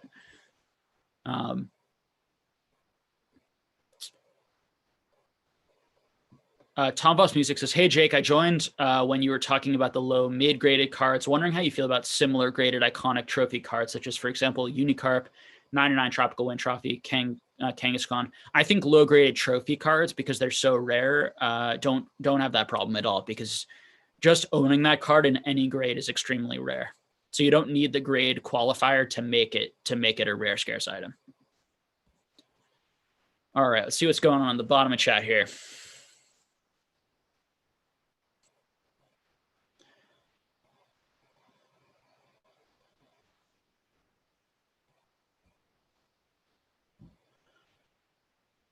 SGR7 says, "Do you think getting a position in Final Fantasy boxes is useless?" Depends what you mean. If you mean it for an investment, I have no idea. I have not looked into that at all. I'm not a Final Fantasy. I don't have a connection to Final Fantasy personally. I played the games a tiny bit. I know there are people who are fanatic about it. You would need to do all the research in the world. Like, the reason I can talk confidently about the things that I think have investable qualities that are on other pop culture collectibles is because I've talked to everyone. Like, I've talked to 5 to 10 of the biggest people who have the biggest positions in Score DBZ in the world, getting all the information about how much they think is out there, where it is, where it's located, how long it was printed. I'm in 4 Facebook groups where I'm talking to like the people who made the game, who designed the game, right? So it's like you can just pick up some boxes and hope they do well. But what I do is I go online and I try and track down the people who know the most. It's the same thing I did in Pokemon. I came on into this space and I hit the ground running, and, tried to meet and interact and listen to and absorb all the information from everyone who had been in here the longest. And, I suggest you guys do the same in whatever other thing you might be interested in. So I heard someone asking about, I think Rainy Day was asking about feelings on Yu-Gi-Oh! Nice to see you here, Rainy Day Collectibles. So I'm not a Yu-Gi-Oh! Expert by any means. I think that market compared to like DBZ Score, I think the DBZ Score is much better, much more untapped, much more interesting market, honestly. Yu-Gi-Oh! I think has already moved up so much, and it worries me a little bit, because when something moves up that quickly from the prices that they were at, it does make me wonder how much more product is going to come on. We aren't going to have that problem in Pokemon for a lot of the higher end PSA 10s, because they were already going for so much way before any of this boom. And I don't mean the really high stuff, because the really high stuff in Yu-Gi-Oh! I'm sure, has mostly been graded, and there's I would imagine there's a pretty decent grading market for that because of the prices. But I mean, you're just grading like any holo from like, Legends of Blue Eyes First Edition, from, any like, popular character from that set. I would imagine those pop reports are a lot less fleshed out than the pop reports in Pokemon First Edition base, for example. And so I would be concerned about how the price jump is going to affect that. I also think Yu-Gi-Oh! Suffers from more of the reprint issue, where a lot of like the best popular arts just get reprinted and you can buy them for like $1, $2. And I do think that is an issue.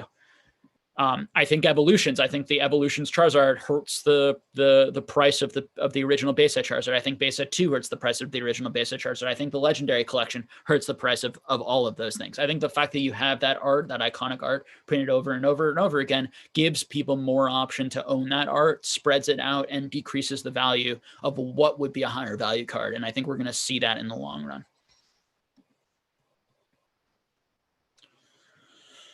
But unlike in Pokemon, Yu-Gi-Oh! Doesn't, at least from what I understand, doesn't spend huge amounts of money for the reprints like we do, particularly the modern reprints compared to the stuff that we do in Pokemon. But I'm definitely don't feel comfortable talking in depth on Yu-Gi-Oh. I really like the 1998 Bandai cards from Yu-Gi-Oh. Those are my thing, and I know those really well in Yu-Gi-Oh, and did a ton of research on those because I liked those the best, and I felt most comfortable about buying those and collecting those and enjoying those. But the rest of it, I was sort of like, like I did a little bit of research, and I was like, prices just feel too high. I'm not crazy about these cards, and I also feel like I can get these cards, the same arts, for cheaper. So what I just did was bought a lot of the arts for cheap instead of buying like the first edition best ones.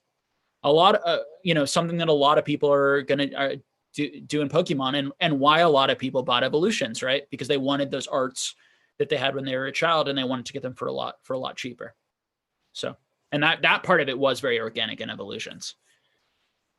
Now, the price level made no sense, and the amount they were paying for those, and the fact that people were saying that's investable, and that these are investment quality cards instead of just cards that you can enjoy for your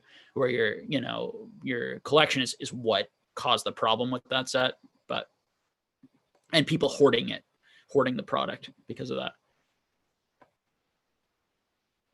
Yeah, I mean, Rainy Collectibles, Gotcha says, Gotcha, thanks for answering. Yeah, you would know more than me. So I know we're gonna talk again eventually, and I'm gonna ask you definitely questions about that, about other TCGs that I think you probably have more knowledge and info on. I try and know everything. As I preach on this channel, you got to be a student of all the different marketplaces. It upsets me a little bit that like that Lego video gets so few views that we just made, because like it's interesting that people, like, even if you don't like Lego, like it's interesting that people don't have a passion for like collectors and watching what people like to collect, and they're more into like my video that says like top 10 ways to make money in modern, like that in and of itself concerns me about the community, that the videos that do the best and the channels that do the best are the ones that are like giving you direct things you can do to make money, rather than being a little more long-winded and talking about like the love of collecting, and talking about really like other marketplaces where you can learn invaluable skills that you can take to Pokemon, because Lego's a much older market, and there's a lot you can learn from people who buy and sell Lego, flip Lego, do all of that stuff and have been in that game for a while. There's a lot you can learn. So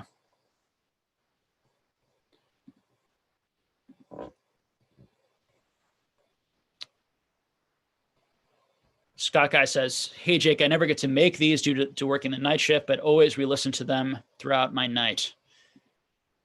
Thank you for tuning in, and I hope that we're doing your time and energy justice here and creating entertaining, interesting, and useful stuff. Lucked Out Luke says, what's your opinion on web series? Pop seems pretty low, and the distribution is pretty strange, being an online exclusive back in early 2000s. Do you have a position in them? I do not. I have some. I probably have like 5 or 6 of my favorite arts. It didn't grab me for some reason. I went heavier and liked the Versus series cards better. And at the time, I sort of had the capital or the interest in kind of going after one. And so I went more into the Versus series because I liked the arts better, and I liked the set as a whole better. I'm not an expert on web series, so I don't have too much to say. I think I would try to apply a lot of the stuff I apply in for other things to that, in the sense of like, the ones with the best arts, they have some cool like hand-drawn arts that I like better than other cards. Pop reports, I have no idea on those, honestly. And I haven't really seen any good articles or things on them, so I'm not exactly sure. I still see them come up once in a while, and I still see people grading them and finding new ones. So I don't know.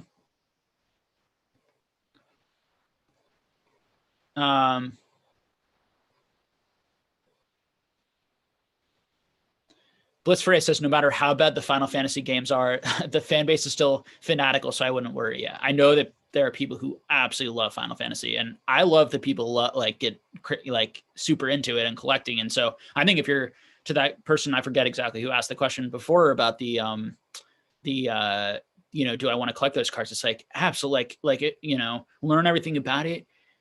Like, go for it. I have seen them. Like, I've seen some of like the character cards they kind of have like their like they take up like the whole card. I literally know nothing about it in terms of rarity or like what are the chase cards or, you know, if they have like foil or ultra rares or whatever it is. But whatever provides that fun and that chase and that excitement. But I say go for it if you like it. Jimmy J. Mayer says, what's your thoughts on rainbow rares? I really like them, but they're super new. You can only pull 1 to 2 per box, so they are hard to pull as level X, but the print runs are higher, but they look so cool.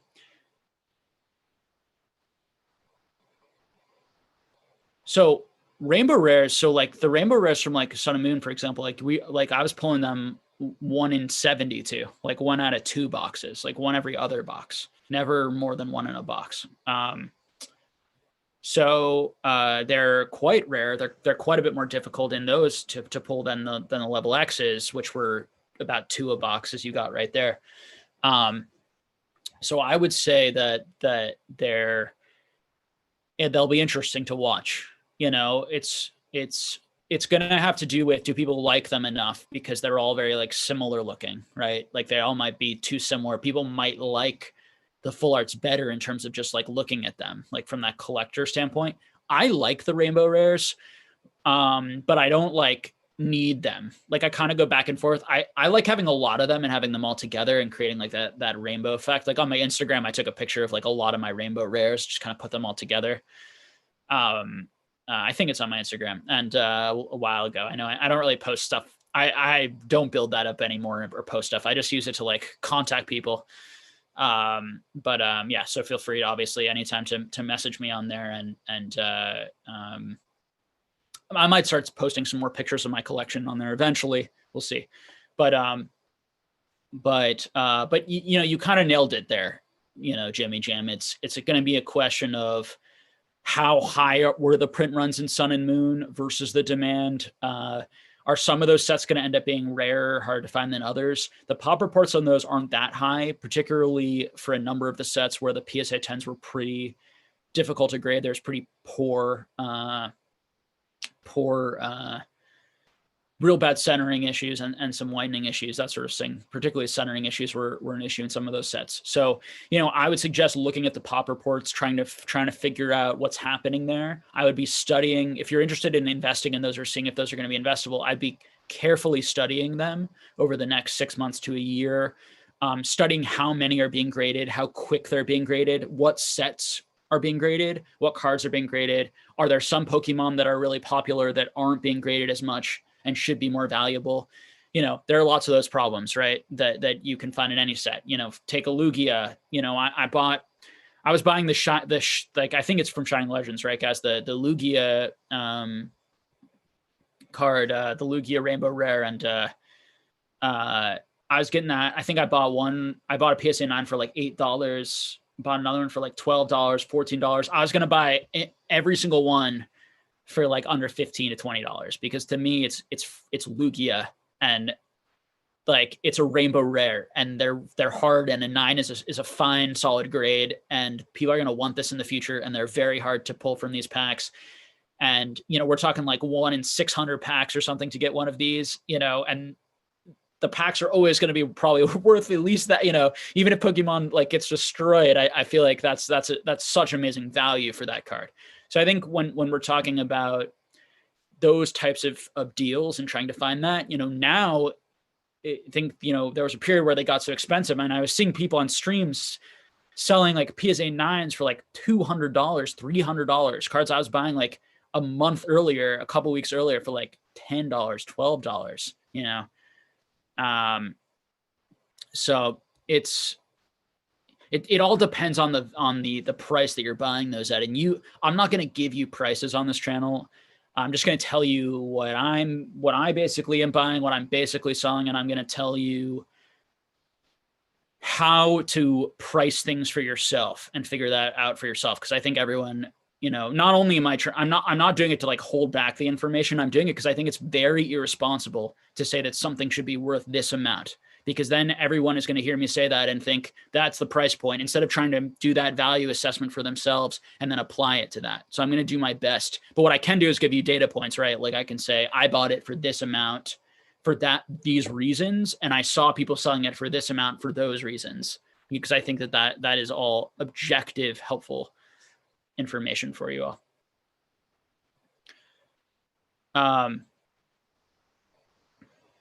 Let's see what else people are saying. Outplay Kid says, thoughts on Hidden Fates getting outperformed by Shiny Star V? Yeah, so I think Shiny Star V is pretty, I'm not such an expert on it. My instinct is that it's overrated right now.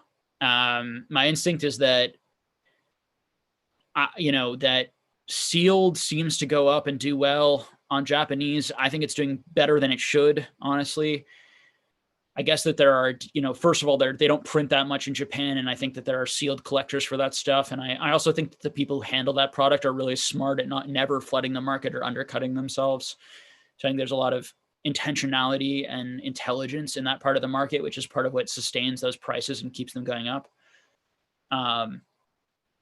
for those boxes. But just the cards, like, it's easy to get those shinies. They're mostly shinies of new Pokemon. I'm not sure how they're going to do over time. I think that, it's going to depend on kids. Like if kids really like the new Pokemon, fall in love with some of those new Pokemon, some of them may be more lovable than others. And if those are like the first appearance of those cards in shiny form, or the first appearance of that card in a holofoil at all, there definitely could be some long-term collector value.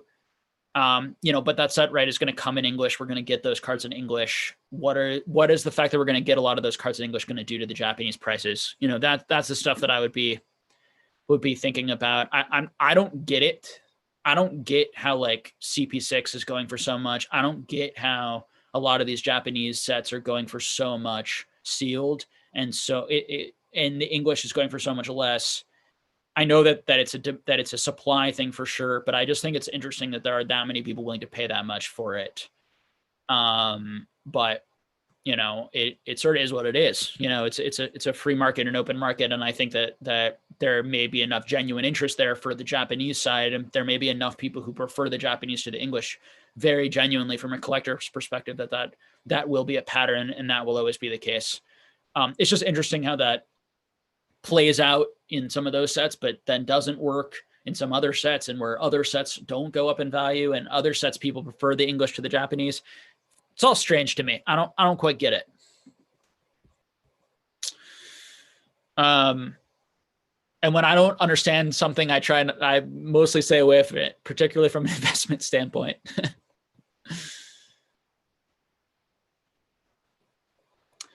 Stefan Kissen says, why is the pop report and availability for Skyridge greater than the other two E-Series, even though Skyridge was supposedly printed less? Yeah, so I have no idea why, how, if Skyridge was printed less and how much less. I have not seen much less Skyridge than the other sets, a little bit less, but not much less. I will say that that people I know have told me that it was printed quite a bit less, and that people who were around and collecting a lot longer than I have were able to get more Expedition in particular and Aquapolis. But as you said, it hasn't really shown out in the pop reports, at least in gem mint condition. So either there are binder collections out there that have yet to come out of these cards, and we're going to see those pop reports more fully fill out in Aquapolis and Expedition. The point there would be that maybe it was because Skyridge was always more in demand. People wanted those cards, and so more were graded. Quite a bit more of the total percentage of mint cards in the world are already graded of Skyridge versus Aquapolis and Expedition. But it's not like there's so much more Skyridge than those other things. Also, Skyridge is easier to grade a lot of the cards. So some of the 10s are higher, but not necessarily like all of it's higher, because a lot of the 9s are like very high, for example, on some like Expedition cards.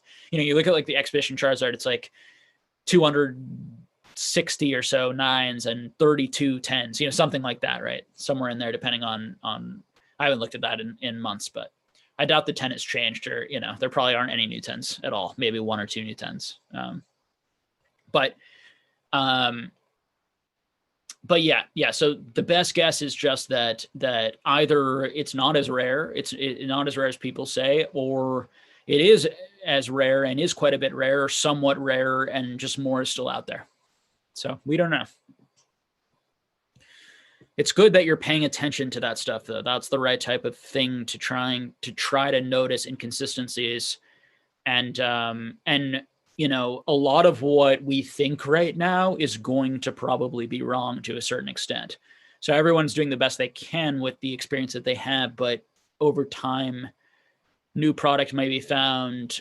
There may be things that we expected there to be a lot more of that there aren't. And that could even be in modern, right? There could be some things in modern that end up being like real jewels because we just thought there was going to be more of it, and Pokemon just never got around to printing more of it, maybe because they moved on to another set. Like right now, there could be supply issues, right, for some of these sets, you know, due to pandemic, due to world events. And that may lead to some of these sets just like never getting printed enough. And then they may never do reprints because all of the printers are being used for new sets and they just may never get around to it.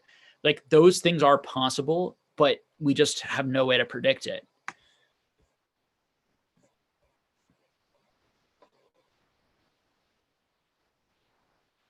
All right.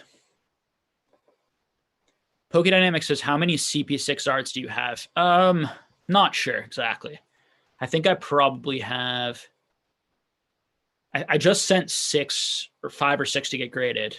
And I think I have another 2 or 3. And again, I was getting these for like $3, $4, $3, $4, $5, like a year and a half ago. In like big lots. And I was buying them because I thought they were cool and I thought people would want the base set Charizard, you know, like, so it just seemed obvious to me that they should be worth more than $3, $4. At that price, I liked them and was going to fill up binders full of them. Right. You know, just shows you what changes with time, what changes with the year, and how many people, you know, want something. And then when that price gets established, people just see it as valuable instead of seeing it as what it once was.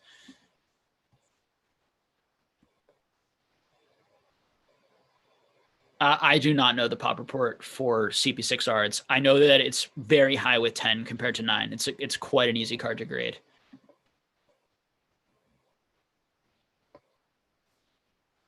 Randy L says, is the 1996 Charizard no rarity Japanese card worth buying? I think no rarity probably has been hyped up a little bit.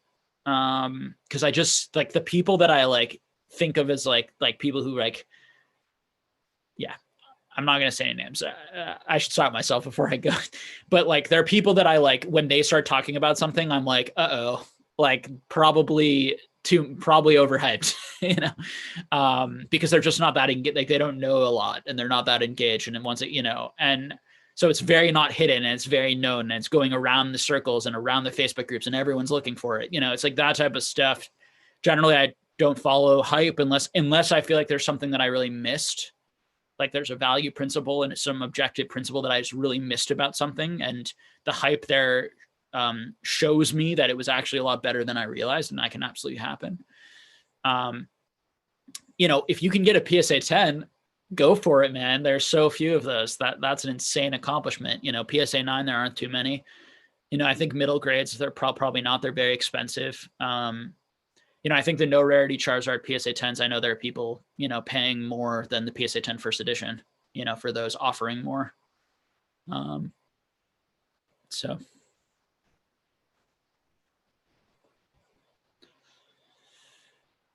Radazor says, name names, let the dark energy flow. No, I'm going to try so I really try to just talk about people that I like. When I criticize someone, I do it. I actually talk about people that I think really deserve to be talked about, but all are also like doing a lot of good and are worth putting that energy towards and explaining and talking about because they have a big influence, because they're connected to a lot of people.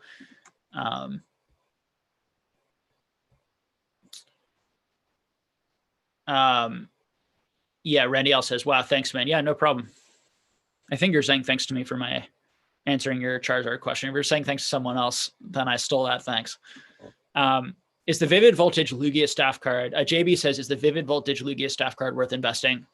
I have no idea about those. I don't know how many there are. I think the money you could be putting into those cards would do better in other things. You know, I way prefer like the world champion staff cards to those staff cards, for example, like so much, like the Champions Festival ones. You know, I just think those are so much more historic and cool than the staff cards from that set for me personally. And I think there's so many less. You know, I think that card is like unbelievably more common. So yeah, I don't get it. That being said, like it is a modern, like fairly rare card potentially. I don't know if any of you guys have rough numbers, you know, on how many staff cards are out there, or like if someone wants to go look it up and how many are already in the pop report, we can get a sense, you know. But I think that people are looking desperately for modern things to invest in and what's going to hold its value because people really like them. And I think that that's great. But I think that it's also okay to just be like, there really isn't much here. And I need to go to some other cards if I'm going to invest in, if I really want to invest, there might be something in other collectibles or antiques. If I really want to put it in something like that, or, you know, be more fiscally responsible and less risky and, you know, put it in some more traditional things to stabilize yourself and less fun things. Lucky K says might be last staff cards. Yeah, I heard that going around. I don't know. I mean, Pokemon can change their minds. Pokemon can do whatever they want. The last staff cards ever, just because they said that they're discontinuing it for now, you know, seems a bit of a jump. You know, I think that there's a lot of I see a lot of people make jumps in videos trying to predict what Pokemon is going to do and giving them their opinion on what the Pokemon card company is going to do. And me and Raffi stick to the fact that like we try to use common sense to try and predict the Pokemon company, but like it's a crapshoot, and we generally think they're going to do what makes most sense for their business, of course. You know, and whatever it is, whether we're talking about doing more staff cards, you know, reprinting sets, not reprinting sets, you know, as I said earlier, maybe there isn't going to be enough Vivid Voltage, and Vivid Voltage actually will become pretty collectible because it's such a fun set to open, you know, because they're not printing enough, and maybe they move on to Shining Fates and the printers have all the Shining Fates, and so Vivid Voltage gets skipped over and they never come back and reprint it. You just never know. It's all crazy, wild speculation, though. I would not be resting on that stuff. Stila Max says, Sean Williams, Shiny Star V-Box will definitely go down once Shining Fates release. Yeah, so it's an interesting relationship between those Japanese and English products in terms of what happens there. You know, I think a lot of what's driving these prices right now are the streamers opening up these packs, because they make so much money selling the packs and people are buying the packs on these streams. And so it'll be interesting. I think a lot of the modern sealed product market is actually going to be affected and by that sort of pack opening, interesting sort of pack opening on demand thing that's happening. I wonder if a lot of these pack opening channels, and we're going to interview one here eventually, a really good one, nice guy,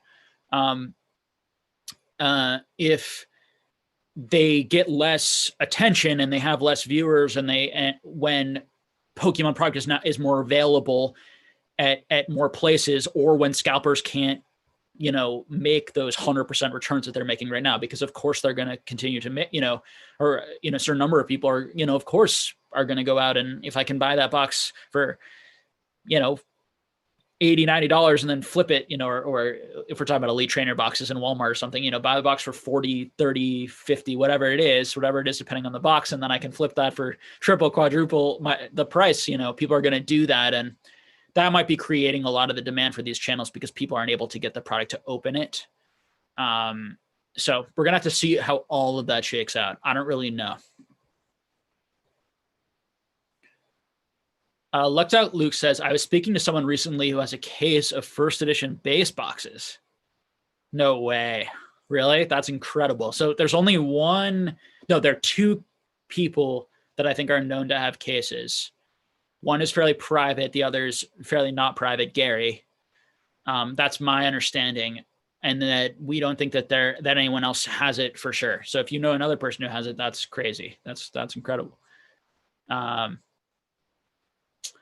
you know, I've heard like huge streamers saying like they think that there's less than like 5 boxes left in the world when there are multiple people who have like a case of 6 each, and I know a number of people have one, or you know, so these things get exaggerated very quickly by people who don't have the knowledge and yet have huge audiences. It's a huge world out there, and there are probably plenty of people who do have these types of things who just don't talk about it, aren't public, aren't sharing, and maybe are making private sales that I'm not privy to, that no one's really privy to, or just holding it because they want it and they're wealthy and they want to keep it.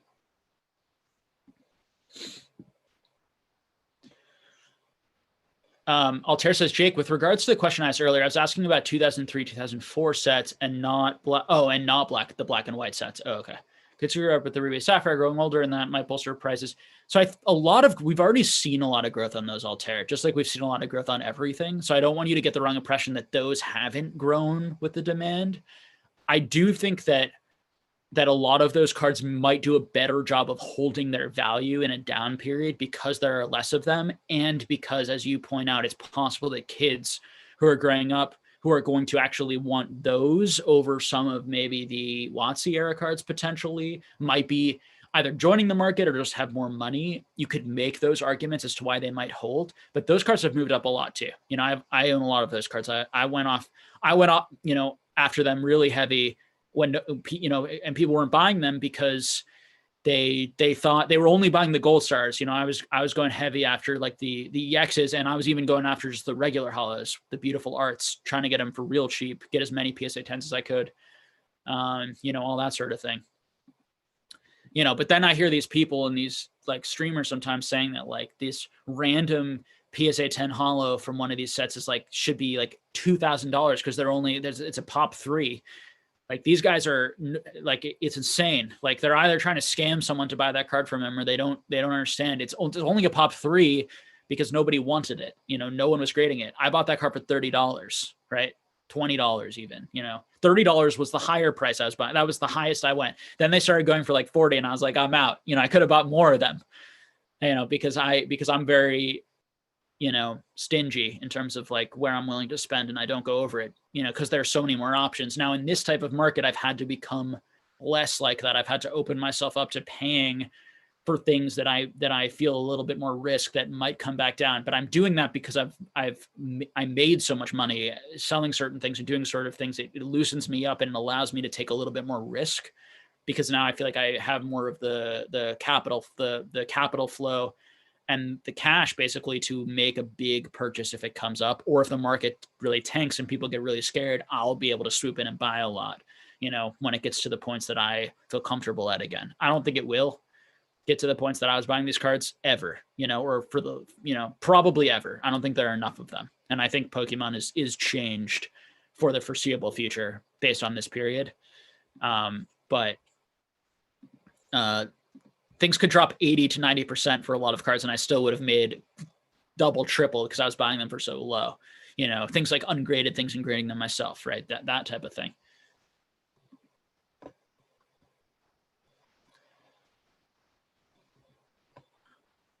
Radazor saying he sold something to someone here. That's funny. Stefan Kissun says, are you looking forward to 25th anniversary promos, both English and Japanese, special delivery Charizard, all that sort of stuff? Yeah, I'm definitely looking forward to seeing what they come up with. I haven't been thinking about it too much, or like predicting what they're going to do, but I'm certainly going to be interested in any cool promos that I really like. I will pick up some. You know, I'm not sure I'm going to invest in them or like try to buy them to flip them. It's not really my game. It's not really what I do. You know, but there will be opportunity. A lot of people are going to be doing that though, so be careful. And a lot of big businesses are going to be buying hundreds and trying to, you know, express grade some of these and flip them into the market. So, you know, you'll have to be careful with some of the cool looking promos. But as a collector, I'm always excited to see what Pokemon comes up with. And there are a number of really cool promos that I would like to buy. There's some that I'd like to buy now, but I just don't want to spend the money. And so I may never get them, or I might just wait till they come down in price if they do come down, or at least until they get older and maybe the price is just sustained. And then I feel a little bit more like, well, this card is now 3-4 years old. I feel like it's stabilized at this price point for a long time. I feel comfortable buying it now, that type of thing.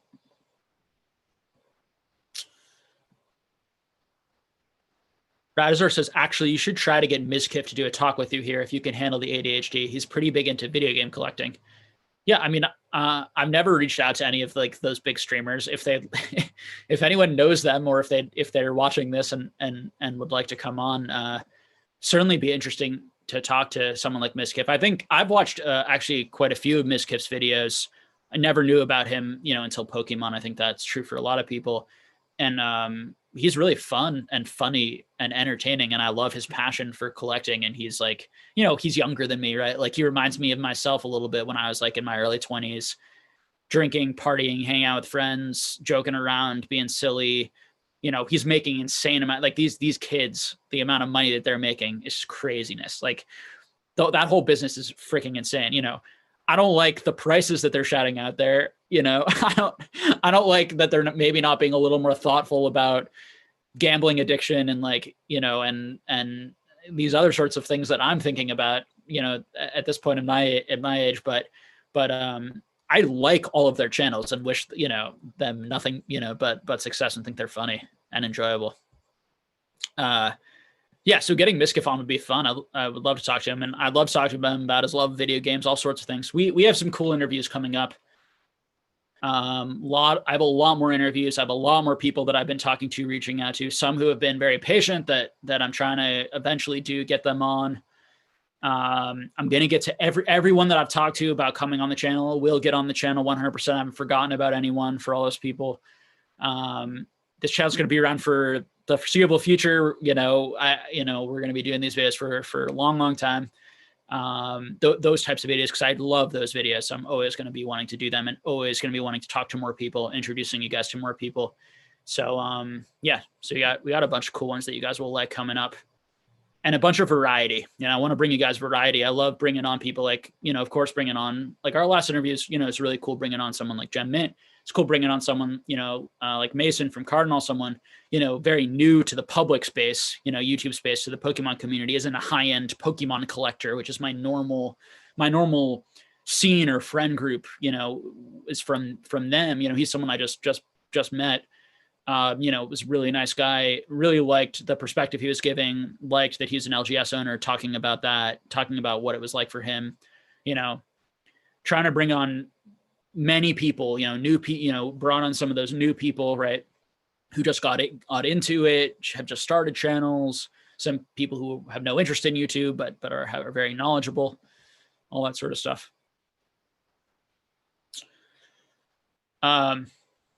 Swami says, laugh out loud, they're making money for having fun. It's hilarious. Yeah, it is pretty ridiculous. I will say that he seems like a pretty charitable, good guy. From just like, and I don't know him that much, and I haven't seen so much, but he's just, in terms of him, like I saw him like give a bunch of presents back, and I don't know, like a lot of these guys, like some of these guys give me negative vibes, some of these guys give me good vibes. Vibes at the end of the day, they're not worth very much. I don't know them. I haven't met them. I'm getting their on-screen persona.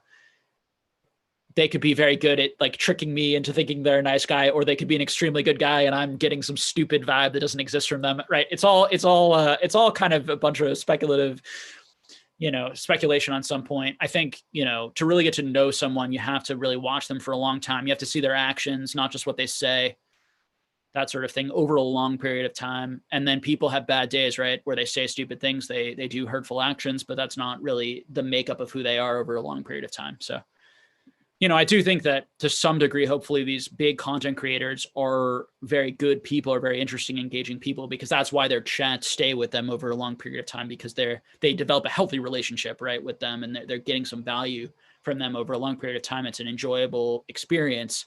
The fear would be that it really becomes more like a cult type thing where they become very dependent on the person. They develop like a very unhealthy, toxic, codependent relationship where the person online is very like narcissistic and needs all of the attention, all the adulation from their chat, and the chat becomes very like dependent on giving them that and engaging with them in that, and that, and you can develop these like Just, just like in social, in relationships in person, you can develop healthy relationships or unhealthy relationships online. Same stuff.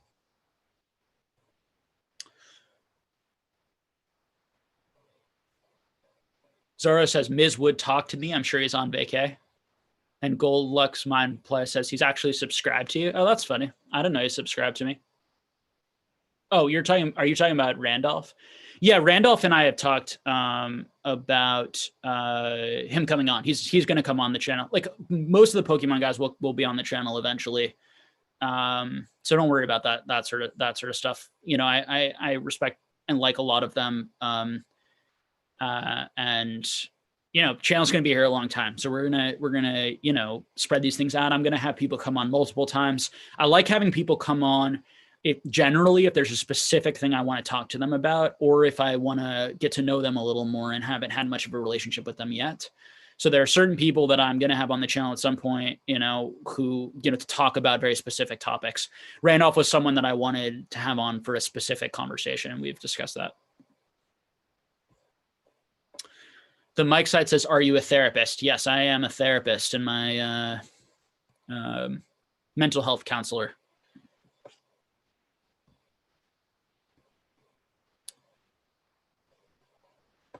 Lau says, what do you think of Charizard G level X, DP45 and PSA 10? What do I think about it? So interestingly, those Charizards were really slept on. They they were Charizards, and yet they were going for near the price, not much higher than the other level X's for a long time. And then they kind of exploded way higher than the rest of the level X's. And then now a lot of the other level X's are catching up. So when you watch things closely, you just see how irrational and strange a lot of these patterns are. But things do tend to eventually relate and get there. And as an investor or a flipper or whatever, you can take advantage by seeing those things that don't make sense, by seeing those relationships that don't make sense and doing that. So that's what comes up around that card. It's a Charizard. It's a level X. I talked a lot about level X cards. I don't think it's a particularly amazing looking card, a looking Charizard, but I think it's a good looking card, and I like the level X cards. I think they're cool. But yeah, if you guys want, I can try to. I don't know how to reach out to Mizkid, but I'd be interested in talking to Mizkif, or I don't know if he'd be interested in coming on such a small channel. It depends on these people's personalities, and what they enjoy, what they like.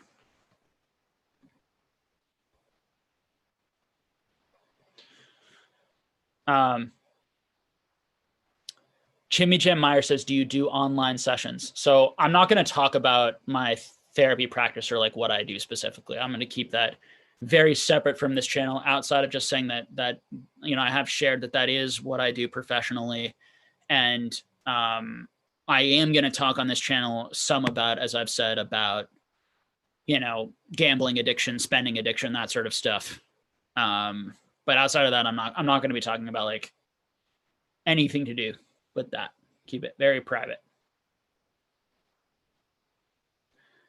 Lucky K says, can I book a psychologist appointment with you? No, so I'm not going to be doing anything like that.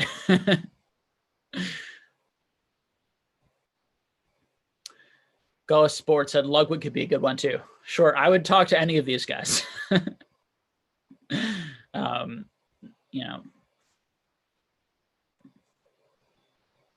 I'm a really open guy. I'm comfortable talking to whoever wants to, whoever. For me, it's about, do they have some information to bring? First of all, I'm happy to talk to anyone and hang out with anyone, and I do that, through Instagram and other places. And I just I enjoy getting to know people, and as long as I have time, right?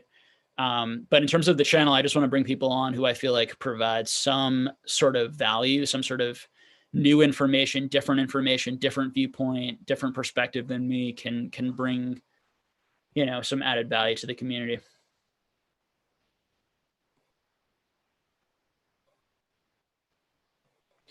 Josh Harris says, thanks for keeping it professional, Jake. Yeah.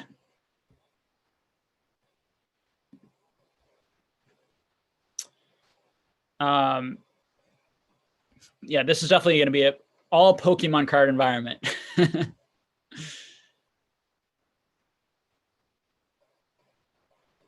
Golduck's Mind Play says Randolph is the man. He's so sweet. Yeah, I'm very happy for him and his success over there. He has a very positive, he's a very good YouTuber, to be honest. I mean, he's very good at commanding attention and having that upbeat, fun, but not, at least for me, not overly bubbly or like it doesn't make me uncomfortable. Like I feel good when I watch him. It's very pleasant. He does a great job with his camera work and his music and his cuts and his editing, and like he's really good at it. And I think that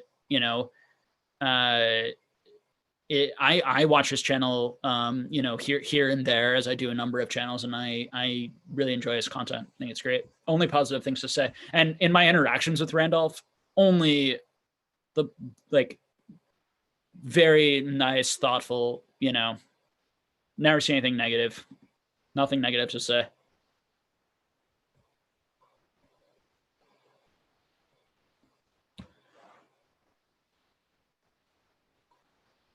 I don't know Island Grown, Radazor. But I could look it up and Blitzray says he definitely will speak out on stuff he doesn't think is right in the hobby. Yeah. So, and that's how I feel about Randolph. I do feel like he's very thoughtful and very caring, and that he's definitely a businessman and he's interested in growing his channel, and he's a YouTuber and has those incentives, but he wants to do it in a way from just an outsider looking at it. And I know him a little bit, talked to him a little bit. My impression of him is he wants to do it in a way that is, everyone's having a good time, and create that type of environment. I think PokeRep's the exact same way, right? Wants everyone to have a good time who comes there, wants it to be enjoyable. Certainly as a business, certainly is focused on that sort of stuff as one needs to be, but.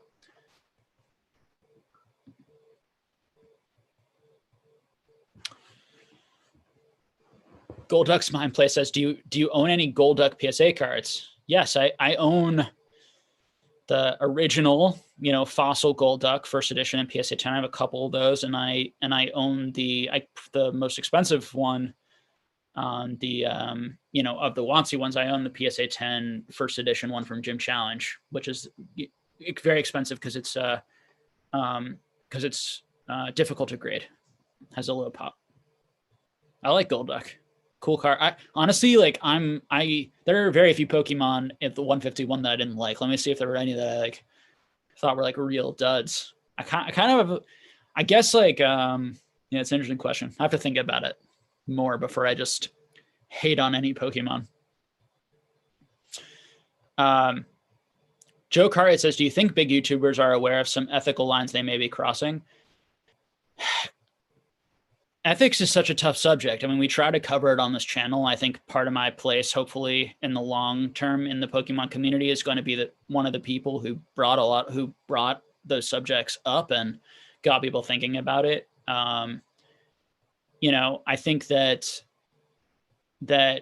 people are entitled to have their own, to some degree, have their own right, sense of what is right and wrong and sense of morality. And we need a certain amount of freedom to not have other people's morality or ethics be imposed on us, from sort of a libertarian perspective. There needs to be some level of freedom to act and believe what you think is right and what you choose, particularly if you can argue it or demonstrate it, or it doesn't have obvious negative consequences. But where that gets murky, right, is when it does have very obvious negative consequences, or when you're very intentionally manipulative, lying when that it's wrong, but you say it's right. That's the area where things get murky. Things get pretty murky. And I think that it's important for people to share their opinions when someone isn't behaving well and when that behavior is hurting others. But I think that doing it in a productive way where you're trying to have a conversation and think critically about it.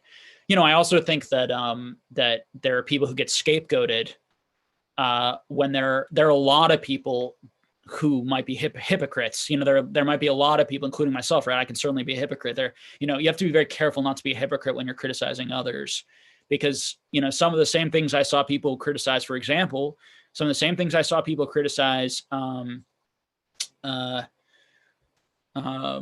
what's his name? Collectibles Guru for, some of the same anger, you know, and criticism for him. I thought people who were criticizing him for certain things, they were doing that themselves to some degree. And so I found it very hypocritical how quickly they would jump on someone else and put them down when they were doing a lot of the same sort of stuff for views, and interest, and maybe just were more covert about it and tactical with it. And so, you know, it's, you know, it's tough. You know, I think that generally speaking, when you meet and interact with people and engage with people and get to know them, it's more likely they're going to treat you well. But part of what happens online is it can become very not personal. And so people can treat each other very poorly and very aggressively and very intensely, you know, and say like very hurtful, intense things to someone that you wouldn't say if you were in the same room with them or if you developed a relationship with them. And so there were really intensely, incredibly negative, hurtful things said, you know, to Collectibles Guru. And there were intensely hurtful, rude, terrible things that Collectibles Guru did and said to others, you know, that wouldn't have been said if it didn't happen in this weird sort of social media online thing. And like, they're all humans. Like all these people are humans. So it's interesting to watch.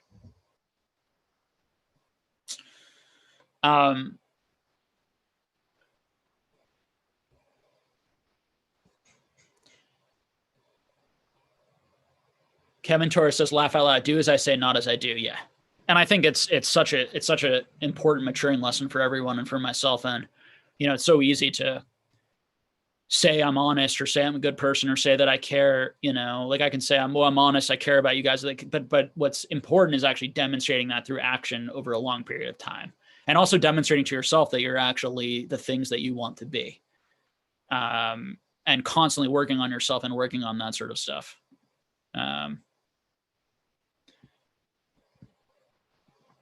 Luck.Luke says, I saw on Facebook complaints group, a lot of evidence was suggested the resold first edition box was done before Collectibles Guru bought it. Very interesting read. Have you seen it?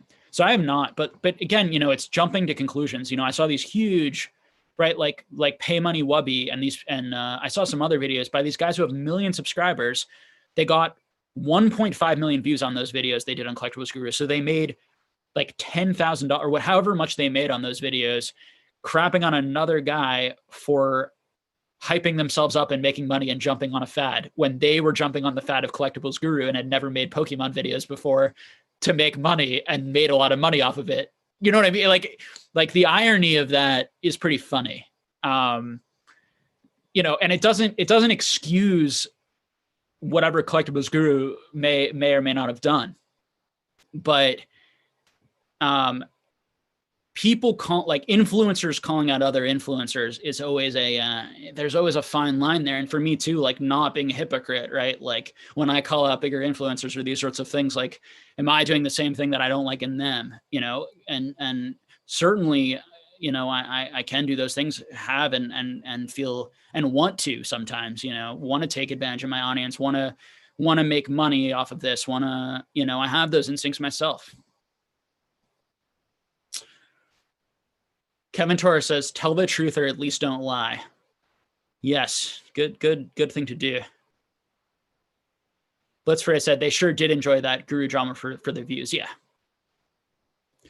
They were all jumping on it for the views.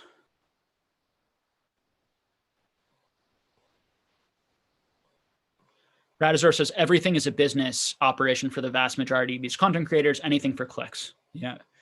Yeah. And I think that it's like, it can be both, that like, yes, like there's a hypocritical element of they're doing a lot of this for clicks, but also they're doing some in good and like decent investment journalism here type stuff. And also like Collectibles Guru may have done some like pretty gross, icky things that needed to be called out into question. And that's okay. Do you know what I mean? But it's like, but it's pretending that they're not making $15,000, $20,000 off that video. Like there's this weird thing that it's like that, like all these guys have huge brands and work very hard maintaining their brand. And as a, small YouTuber now, but someone who I guess has grown a little bit and is getting connected with a lot of these guys and seeing kind of the behind the scenes stuff, it's like they're very tactical and they think about all this stuff, and I knew, I think we all know that when we think about it. But Deadstone, when do you think the PSA wait times will drop back to a more normal wait? No idea, man. It's a great question.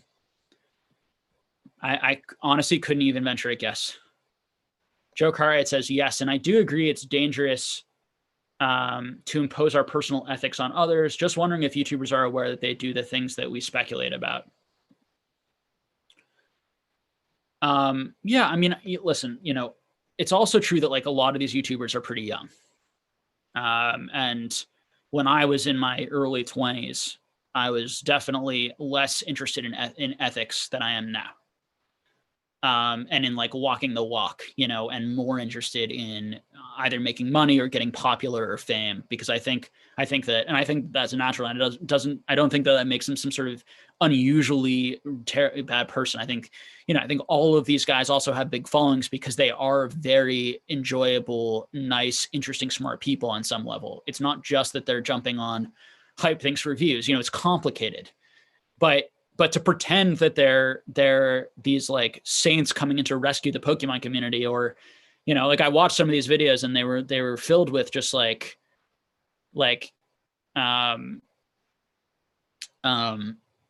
stuff like, what did they say? They would always preface it with like, well, I don't really know, but they're terrible. Like this person's the worst person ever. And then would swear at them, and then would show a clip, a text or an instant message from Collectibles Guru calling him like fat, calling him like a fat piece of crap, but it's like, you also just called him like a slimy piece of shit asshole, excuse my language. But like, it's just like, you're both doing like, it's bad all around. So it's interesting.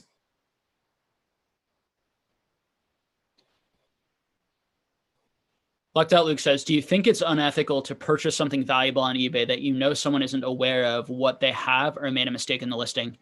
Great question. Yeah, I mean, it's such a personal thing, right? Like I'd be a liar to tell to pretend that I have certainly bought things. Like I bought that huge lot I talked about. I bought it in an auction for $3,000. And even at that time, it was like a $30,000 lot probably. And it was one of the lots that really springboarded my collection into what it is today. It really helped me get there. And I could have contacted the guy and been like, you know what, it's really worth a lot more than this. Let me offer you another $10,000 and I'm still going to have a large margin on that. Like I could have been that good of a guy. And I do believe that would be an extremely good guy move to do. But I was competitive and I was like, I won it. I played fair. I played by the rules that we all agreed to. He auctioned it. I won the auction. I was smart enough and skilled enough to see the value there where others didn't. He may not have even known the value, but like the reality is like, I could give him some of that money. I saw Z&G, Emporium, and I saw like, and Rusty, like they bought these amazing lots. Like Z&G bought this lot that he graded all the cards that are worth like $100,000 now, and he paid like nothing for it. And could he contact the person and give them a certain percentage of it and say, thank you so much, and find that person? Possibly, right? But it's hard. It's hard when you get into that sort of stuff. I think my girlfriend and I talk about like, we like the process of like tithing, of giving a certain percentage of whatever we make, of whatever our income is, to charity, as a way to maybe be charitable in a sort of planned, consistent way, rather than sort of like a haphazard, where we're constantly having to make those like ethical decisions and moral judgments along the way. But doing that can be problematic too, so it's tough. Nobody knows how to be a good human or an ethical human. I mean, there isn't like a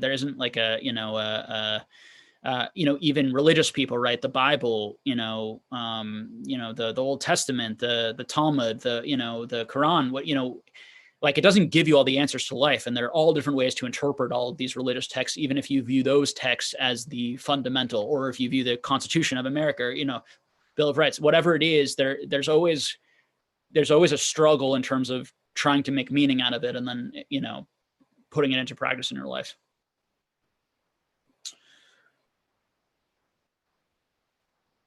Fadewood says, I'm seriously considering just grabbing single cards from now on after the last few months of pack buying. Laugh out loud. So I think that pack buying is really fun because you get to open the packs. And when I first got back into the hobby, I opened a lot of boxes because I loved that fun before I started going more into like the collecting side and focusing my money and resources on building the collection I wanted rather than spending the extra money on pack opening where I lost a lot of money and, didn't recoup the value.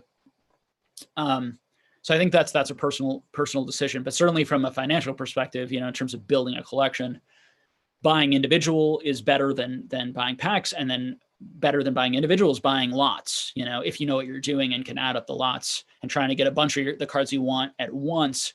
And you can usually get it for cheaper, sometimes a lot cheaper. Goldlux Mind Place says, Jake, you're such a wholesome guy. You're quickly becoming one of my favorite YouTubers. So I struggle a lot, guys. Like I'm someone who, so I don't know how personal I want to get on this channel, but I had a mentor in college who was a very religious man and really like shaped, like he really introduced a lot of like being like ethical and a good person and trying to live these sorts of things in a real way where you're acting on it every day and you're preaching about it and teaching it, but you're also acting on it every day. And like this has been a hard year. It's been a hard year for a lot of people. I've done things this year. I've gotten irritated and frustrated with my girlfriend, with my mom, with people in my life, right? I've treated people in a way that I don't feel good about. I haven't had the patience I've wanted to, like all these sorts of things. But having that mentor and having a person almost model that's a way that a human being could be or try to be, and was very impactful. And I think that it's something to sort of you constantly strive. There's a constant striving towards understanding how maybe I should be as a human being, how I could do things better, listening to other people's arguments. It's so key to that, right? Because someone may argue, well, you're not being ethical, Jake. We don't like you. We hate you. We think you're a terrible YouTuber who, for every person who, you might put me on a plateau, which I shouldn't be on. I have problems. Another person is going to think I'm dirt, right? And, and think I'm way too low. And so I think what's great about having a YouTube channel is I get lots of feedback and I can take that in and learn from it. It's one good thing about being an influencer or a YouTube whatever personality, but it's a challenge, and I think that's why I always come back to that point of like I'm still learning. We're all learning here. Everyone's learning things, learning about other people, learning new lessons, and I think I don't think that ever ends.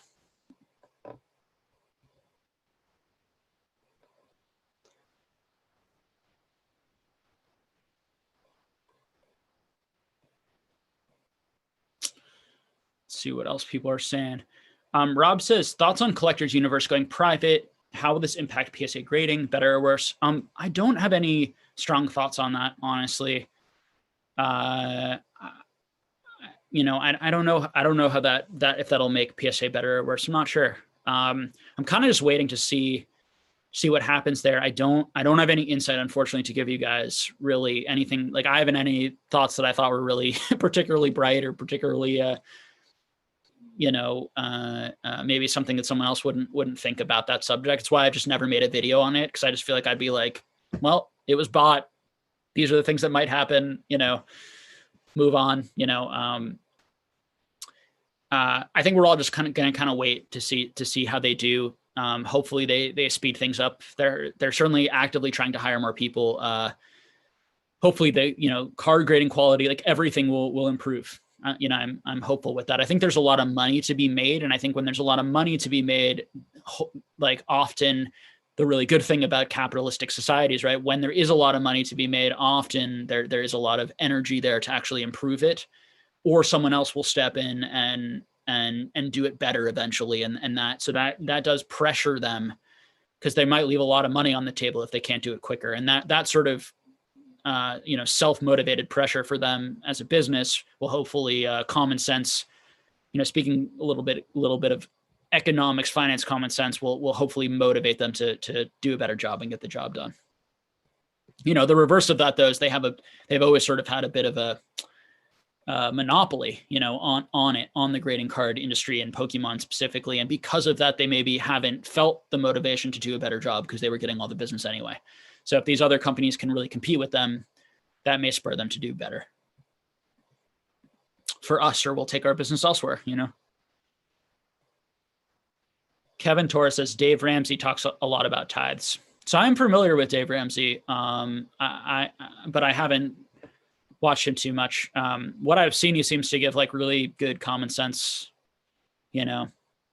advice. I know he does it from I think a religious perspective in some ways, which, but whether or not you're a religious person or believe in those sorts of things, one way or the other, I think he's, smart, successful guy and gives generally good advice. You have to be cautious of people who, and people like me or anyone who's giving you financial advice, because a lot of these people who give advice on YouTube, and I'm certainly not saying Dave Ramsey, I think you have to judge them by the content of their arguments and character and how helpful it is in your life as whether or not it's a good thing. Because the problem is that if you judge it by like the amount of followers they have or the amount of money they make, you might be, and we talked about this last time, you might be more getting sucked in by the style, by the fancy cars, by the way they look, by the way they talk, than that the actual content that they're sharing actually works and manifests things in your own life in a real way. And so that's what I would say you have to be cautious with. And there's a phenomenon, it's a very dangerous phenomenon, going into the psychology a little bit of it. There's a very dangerous phenomenon where people get dopamine, they get connected to certain influencers or certain people, and they start seeing them as much better people and as much more important people than they actually are. And they get a dopamine rush every time they hear that person speak. And that dopamine rush that they get because they now associate that person with intelligence or honesty or morality, they causes them to not be a good judge of the person anymore or what the person's saying anymore, because they're actually just responding to the cult of personality, to the character. So for example, like if you guys get this idea that I'm honest and moral and caring, you might start feeling a dopamine rush when you listen to me rather than just being connected to my arguments or the words that I'm saying, for example, or Gary Vee or whoever we're going to talk about. That's always a risk for everyone. And it's just something to be aware of for yourself. And it's a hard thing to monitor. But what happens, unfortunately, is that people get addicted to people and get addicted to influencers, specific influencers. And then they, because of that dopamine rush around that cult of personality, and then they end up buying their books and buying their merch and buying a lot of things. And they feel good. It makes them feel good doing it. And they feel like they're moving their life forward and this or that. But then somewhere down the line, they're very in debt, or they become very dependent on listening to that person or hearing the motivational quotes from that person, or, whatever it is. So I think with everything and with lots of things, it's like about moderation, and it's about not pedestaling people, but also not putting them too down, is what I would say.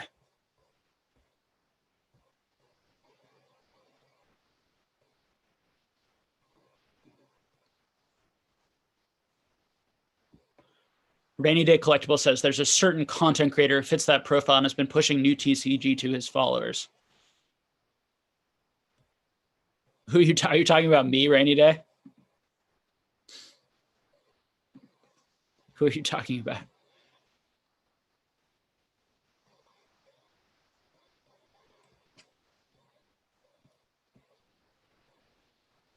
Oh, you're talking about Rudy with Flesh and Blood? Because I worry about that. Like when I've talked about like Dragon Ball Z a couple times today, like I don't want anyone to ever collect. First of all, I don't want you guys to collect it because I want to collect it and I love it and I'm fine with it never going up in value and paying less for it. And I'm obsessed with it. But I don't want you guys to collect it unless you love it. I just want to give you guys the awareness of it. But Rainy Day Collectibles, you can see how that could also apply to me on Dragon Ball Z, or someone could get that impression. And I'm very aware of that. Whenever I talk about a new TCG or a new idea, I don't want to, I want to provide information without influencing you to do it or do something different. But the reality is like, I'm not sure there's a way to do that effectively. And that's where it becomes very difficult to talk freely about my opinions and what I think without having an effect that isn't merit based. But that's part of why I have these talk about these psychological things, to hopefully also get you guys to a point where you are thinking for yourself. You're thinking very critically. You're thinking for yourself. You are disagreeing with me where I'm wrong. You're not that type of thing. I think if you're ever in a community where everyone is agreeing with the content creator, like part of what I really like about a lot of this is that like the feeling so far that I'm getting is I'm not having a lot of people, like I'm having people argue with me and push back and agree with the other person I have on. And like that to me is a healthy audience that is thinking for themselves and that is thinking smarter things than me and is going to be right on things that I'm wrong about, all that sort of thing. I've just seen these figures rise. Like one figure I think of is like Jordan Peterson. Like I love Jordan Peterson's, love to listen to him speak. Think he's such a brilliant guy, such a great guy, but also such a cult of personality has developed around the guy. And like people defend him when he says things that I don't agree with.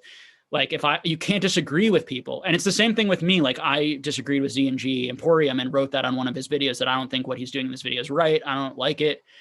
One of Twice Baked Jake's videos, I did that. And then I come out here and I say, I like these people. I'm friends with them. I overall think they're a good channel. But people view it as like now we're feuding or like, oh, I think I'm better than, it's very, people have these odd attachments to these content creators and these loyalties. Like I'm on team Jake or I'm on team this, instead of just like, I'm on team, like trying to enjoy myself, entertain myself, and also learn some financial stuff and maybe apply, maybe not, maybe, whatever it is, talk to some other people in the chat, that type of thing. So it's interesting. I think that probably the majority of most communities of people online who watch people's videos are like that and are pretty free thinking. But you do get these like zealots, right? I mean, what else you can call it? These zealots. It's like if I say something negative about like Scott Pratt, like the zealots will come out, It's so weird. If someone says something negative about me, certainly it's nice if one of you guys, who understands where I'm coming from, tries to express where they think I'm coming from, defends the argument a little bit, but don't ever like attack anyone or defend anyone or feel like like we definitely know the answer here and some and I definitely know the answer, those types of things. I'll try to keep it as like that open, as possible. Z&G, we are totally feeding. Do you remember that, James, when I commented on that one video of yours and that guy Chris just like attacked me for being arrogant, and like I'll remember that for the rest of my time online. Because it was such an interesting experience of like, wow, you really can't say something like you can't disagree with someone and that means that you like, I mean, it's this weird sort of like, I don't know if it's like a toxic positivity or whatever, but Cold Luck's my place says, but Jake, I'm your biggest fan, but I'm going to follow you blindly. I mean, part of why I always like James' channel is because I always felt like James didn't foster that, like, I'm the expert, follow everything I say type thing, and was more focused on like entertainment and quality content and enjoyment for his audience. And I think that you can speak to that, James, but I think that a lot of that too came from, I think you're wanting to be a screenwriter and wanting to create entertainment, that's a passion of yours, and not necessarily like teaching the finance or the advice stuff, that sort of thing.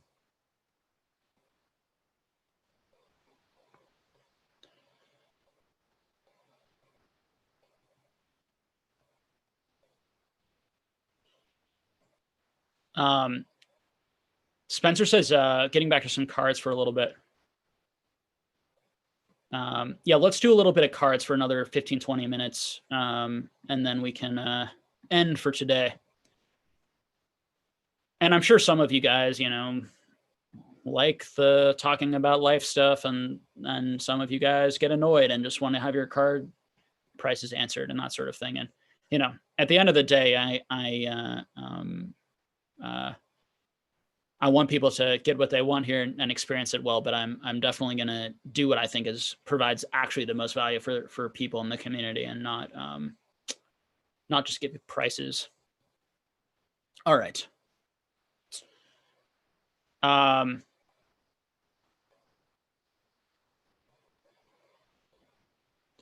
Let's see. Yeah, so Spencer asked a question about Panini Dragon Ball Z. Do you think Panini Dragon Ball Z will ever go up in value? I think that because it's so cheap right now, it could go up in value a little bit. The problem with Dragon Ball Z Panini is Dragon Ball Z Score needs to become much, much more valuable before Panini would go up, because a lot of Score is still reasonably affordable, and it's the original ultra rare version, right? With a lot of the ultra rares and things that didn't exist at all in Panini. And so I think that Panini is really good for opening for fun right now. And that's how I use it. Like, I buy Panini just to get the rush of opening packs, whereas like the booster boxes for Dragon Ball Z Score can cost you $8,000, $9,000 for like the most expensive one. And anywhere from $9,000 to, the least expensive, we're talking unlimited, we're talking $400 or $500, for the very cheapest ones right now. For the Dragon Ball Z Score. Then there's the Dragon Ball GT. And if you guys are interested, I'll teach you all about this.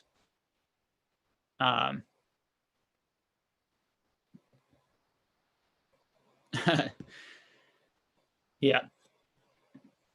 James is saying that he doesn't like, people don't like disagreement for some reason. Of course, adults understand that happens. And yes, I'm more entertainment side, I think. At least I try. Nice chat today. On to more subs. Yeah, I mean, I think that I mean, I think all of us are still trying to figure out, where this is going to go. And I'm sure you're doing a lot of thinking about what direction you want to put bring your channel in. Now you have this like full Pokemon business, obviously. And, do you want to keep doing the advice stuff, or do you want to go, more into some other things, or a combination, or a hybrid? I mean, the reality, James, is like you have a ton of knowledge, of course, just from flipping and doing all the stuff that you do all the time. So that stuff is valuable for people to hear, for sure, in whatever package you decide to put it in.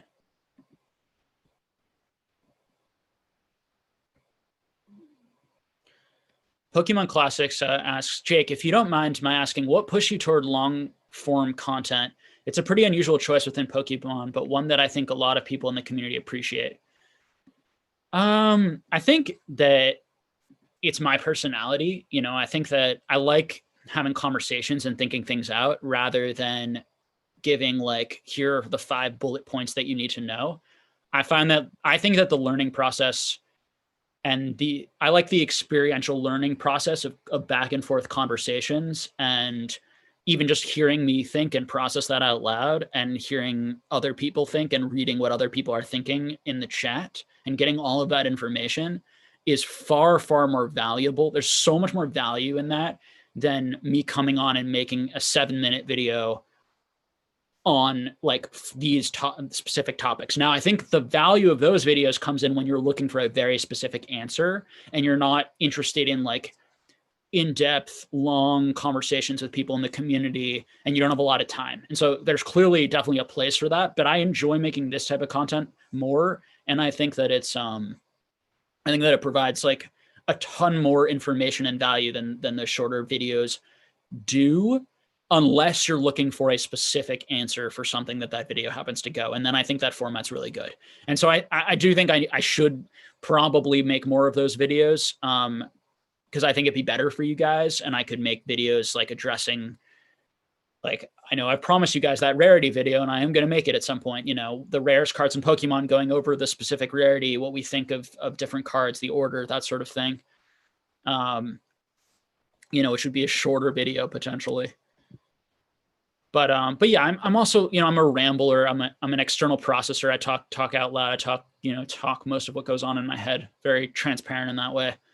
And so I think this format works. I think people who, you know, I was also a philosophy and psychology major, and took tons of philosophy classes where we talked all the time and debated. So I think it comes, and I'm a therapist, so I'm talking to people all day and engaging with people and communicating with people. So I think all of that experience and skill set is sort of like where I'm coming from, and why like podcasting or interviewing or talking to camera like this and answering questions like doesn't make me nervous or uncomfortable. It just kind of came natural because I think I've been practicing those things and doing those things my whole life. Um,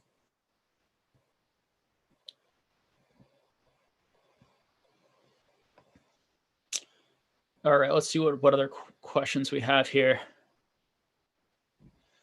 Ash Ketchum says, does anyone know if Shiny Star V card values will drop when Shining Fates releases? I don't know whether to sell my cards now or wait. No one can answer that question for you. I think looking back at Hidden Fates and what happened with Hidden Fates, there was definitely a little bit of steam. I don't think prices dipped too much. They definitely dipped a little bit from the beginning of when Shiny GX was released, which is the Hidden Fates equivalent in Japan. And so you might see that happen here, but I will tell you that I think that this is a weird, different time in Pokemon, and everything seems to be like it's very, very hard to predict. Like I felt like I was far more accurate with my predictions, you know, a year ago in terms of what would happen because things were just a lot more stable. Now it's a lot harder to predict what's going to move. You know, there are things that retrace that make total sense to me. There are things that haven't retraced that I don't understand how they haven't retraced. There, you know, things I own, right, that I think should be less valuable. You know, but they're holding for some reason, you know. So I don't know. I don't know what will happen. You know, markets, you know, do not behave rationally completely. You know, they're certainly behave somewhat rationally and on some sort of supply and demand principles, and there's a mathematical framework behind it all, you know, but it's difficult to really keep your pulse on at all times. Ash Ketchum says, I see. Thanks so much for answering. I really appreciate it. Yeah. I mean, you know, if I could give you the answer of like, you know, with 100% confidence, then I would be a fortune teller, you know. So I'm pretty sure that's the best people can do is say, you know, try to look at what happened with Shiny GX versus Hidden Fates. That pattern may repeat itself here. It may not. It'll also depend on how much Shining Fates comes out. You know, do they print enough to demand? Are people starting to leave their houses? Is the vaccine coming out? You know, is Pokemon dying down a little bit? Is the fad a little over? Or is it heating up? Is it even more? You know, all those things that no one can predict. I'll definitely let you guys know, though. You know, the best I can do, I think, is let you guys know what I'm thinking at the moment. And right now we're in that space where I'm not sure. You know, if I feel more strongly one way or the other, like a few months ago, you know, particularly at the top of the Logan Paul, you know, hype, I was literally coming out and I was saying, guys, like, I give up. These prices are like 100% should tank on a number of these cards because they make absolutely no sense. I can't possibly see how they'll retain value. I don't feel that way anymore about the market. Now the market's a bit more like, yeah, I think that some things should come down, other things maybe hold. I think it's risky to assume that the demand is going to keep going for a lot of this and remain here in certain parts of the market, but in other parts, you know, the demand may remain, it may even get bigger, that sort of thing. Becomes a lot more complicated. Anthony Evaldi, would you recommend in general being bullish or bearish right now with sealed? Being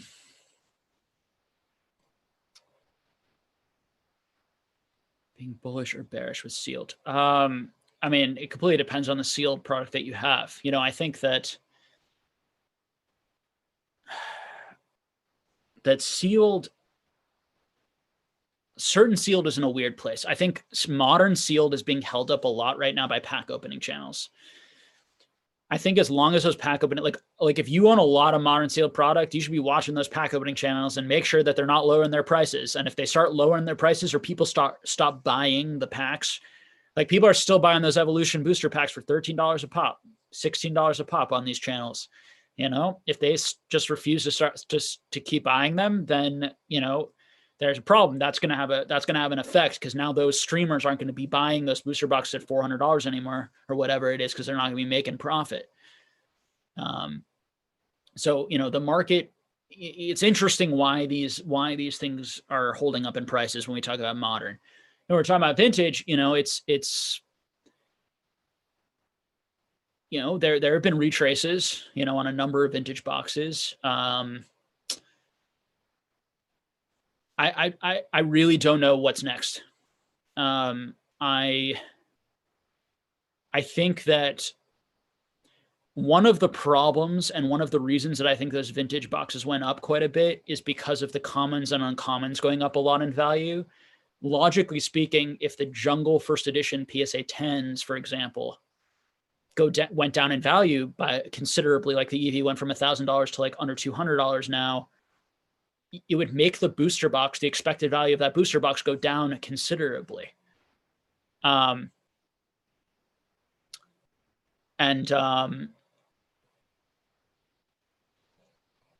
that's something that I would be watching carefully. Now, I don't think that people are this rational all the time or think through those things all the time. And so surprisingly, because it's like, if you're going to spend $20,000 on a box or $18,000 on a box, I think the expected value is something that I would want to be thinking about and be aware of, at least to some degree, because it certainly has an effect on it. And I don't hear people talking about that. You know, I don't hear that depth of analysis or that level of analysis, at least publicly, too much. There still seems to be a bit of an irrational exuberance in certain areas of the market that is very mania-like in terms of not doing that sort of analysis or having that awareness and wanting to pay less now that the cards are worth considerably less. You know, because remember, those EVs, like you might get 3-4 EVs a box potentially. You know, that's $4,000 potentially, you know, off that box now, just off that one card. So, you know, a lot of the money in those boxes were now in the commons and uncommons. That's how crazy things got, and not even in the hollows. So it's an interesting time, but that's the sort of stuff I'd be thinking on that. You know, modern, as people are saying here in the chat too, that modern can also be reprinted at any time. Evolutions could be reprinted. They also could do, as I've said on the channel, in Evolutions 2, where they just reprint the base set again. You know, just keep reprinting it. I would imagine that would have an effect on prices if we lived in a rational world.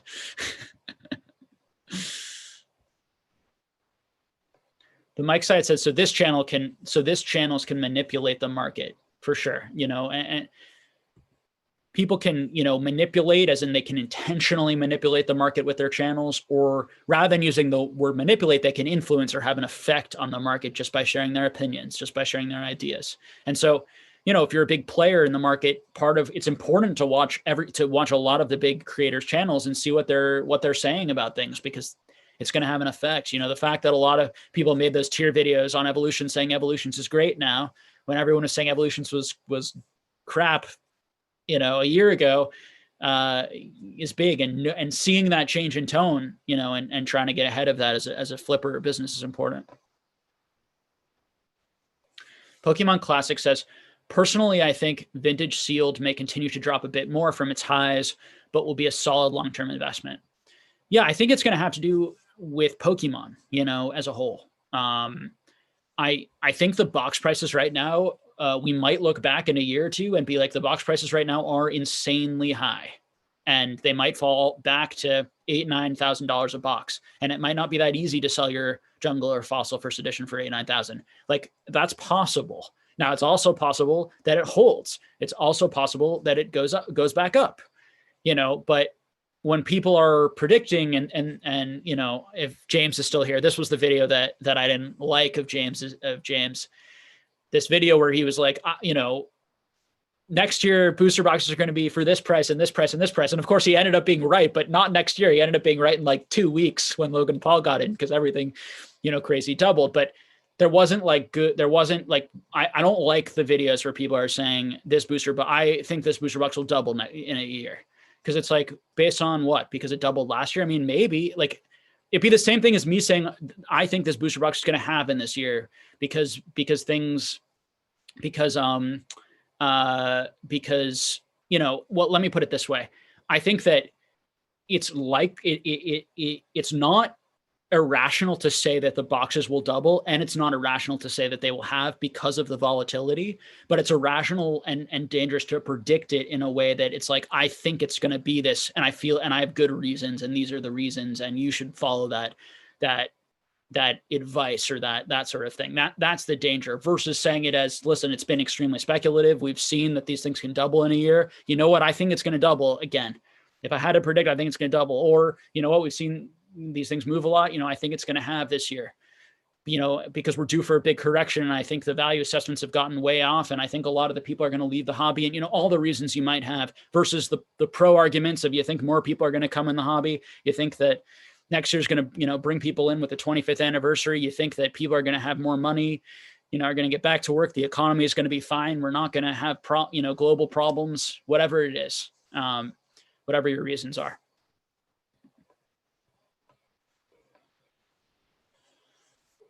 Cardinal Gaming says, it's hard to talk about Pokemon without bringing up examples. It's nearly impossible to talk about something happening with the market without mentioning specifics, and that can influence further. Yes. Yeah, I think that's true. And I think that that's going to be a challenge for you, a challenge for me, challenge for Z&G Emporium, challenge for everyone.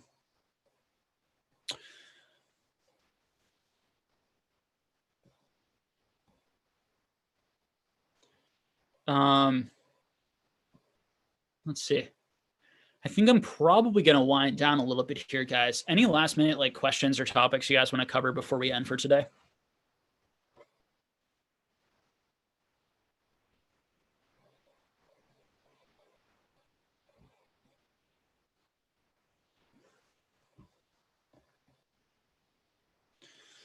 Just going to wait a second to see if anyone has any last minute questions. Spray 1337. So Harry Potter sealed products are overrated. So you're asking me, are they overrated? Or you're saying I'm saying they're overrated? I'd be careful buying those boxes. They've gone up a lot in price right now. I think with Pokemon correcting in price and the boxes correcting in price, it's less likely you're going to see a continued exponential growth of the Harry Potter boxes, just using common sense, because I think people were equating those boxes should be more valuable because they look amazing and they have the same WotC type labels and feel of Pokemon boxes and the same size of Pokemon boxes. And if I can buy those for a couple hundred from the exact same era from WotC and the Harry Potter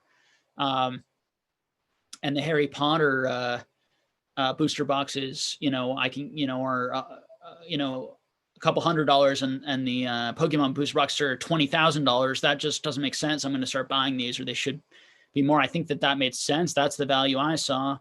But now I think that's corrected a bit. I think the Harry Potter booster boxes have gone up quite a lot in value. They've done better. A lot of like the Harry Potter booster boxes have done better than a lot of Pokemon booster boxes. So, you know, and that's crazy to think, but that's the type of exponential growth you can see when things are extremely undervalued. You know, like booster boxes that some people were getting really good deals, like 120, $130 are now going for, you know, 1,500, right? And that's a better return than you would have gotten in the same time period if you, so, you know, so that would make me nervous. Like when anything grows that quickly, clearly it's not just being enjoyed and collected. Probably there's also probably speculators trying to buy it up because they think it's going to be the next big thing. So you have to be careful with that sort of stuff. Part of why I love Dragon Ball DBZ and Score is because it's unbelievably collectible, and I will make videos on this if you guys want it. And it's only like moved up it hasn't moved up that much during this period, like only a little. Like and the best cards have probably doubled, you know, which is so much less than anything else. And it's rarer or as rare as the rarest things in Pokemon. And it's a $25 million franchise. And I know people who go crazy for this, you know, someone like Rhyme Style, like, you know, Rhymestyle started talking about that in his channel, started getting into it, you know, you'd see a lot of people getting into it, that sort of thing. So, so we'll see. But those are my thoughts on those. The problem with Harry Potter is the cards inside. I'm not sure how collectible they are.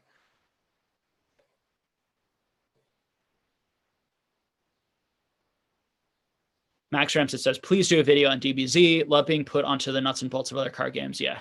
Yeah, I can give you a super deep dive. We'll do a deep dive in one of the videos. And I think even if you have no interest in DBZ at all, I think that those types of deep dives into other card games and how the value gets formed and how it's very helpful for your thinking in Pokemon.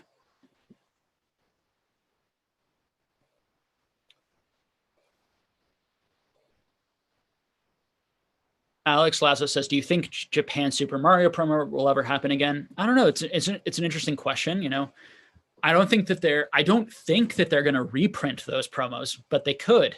Another thing no one ever talks about, they could reprint any of those promos that are going for a huge amount of money.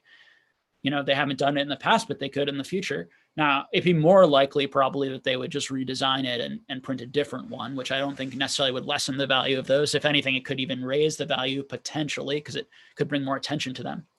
You know, they could do it with some of the other characters from Mario. They could do a Yoshi and a Peach and a Toad and, you know, a Wario and, you know, whatever. Bowser. It could be fun.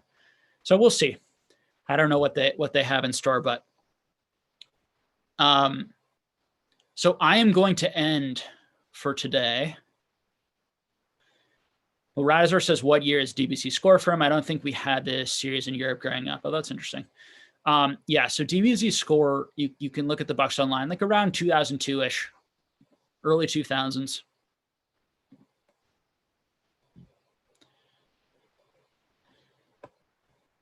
You guys are welcome. You're welcome, Gold Luck. Thank you for tuning in.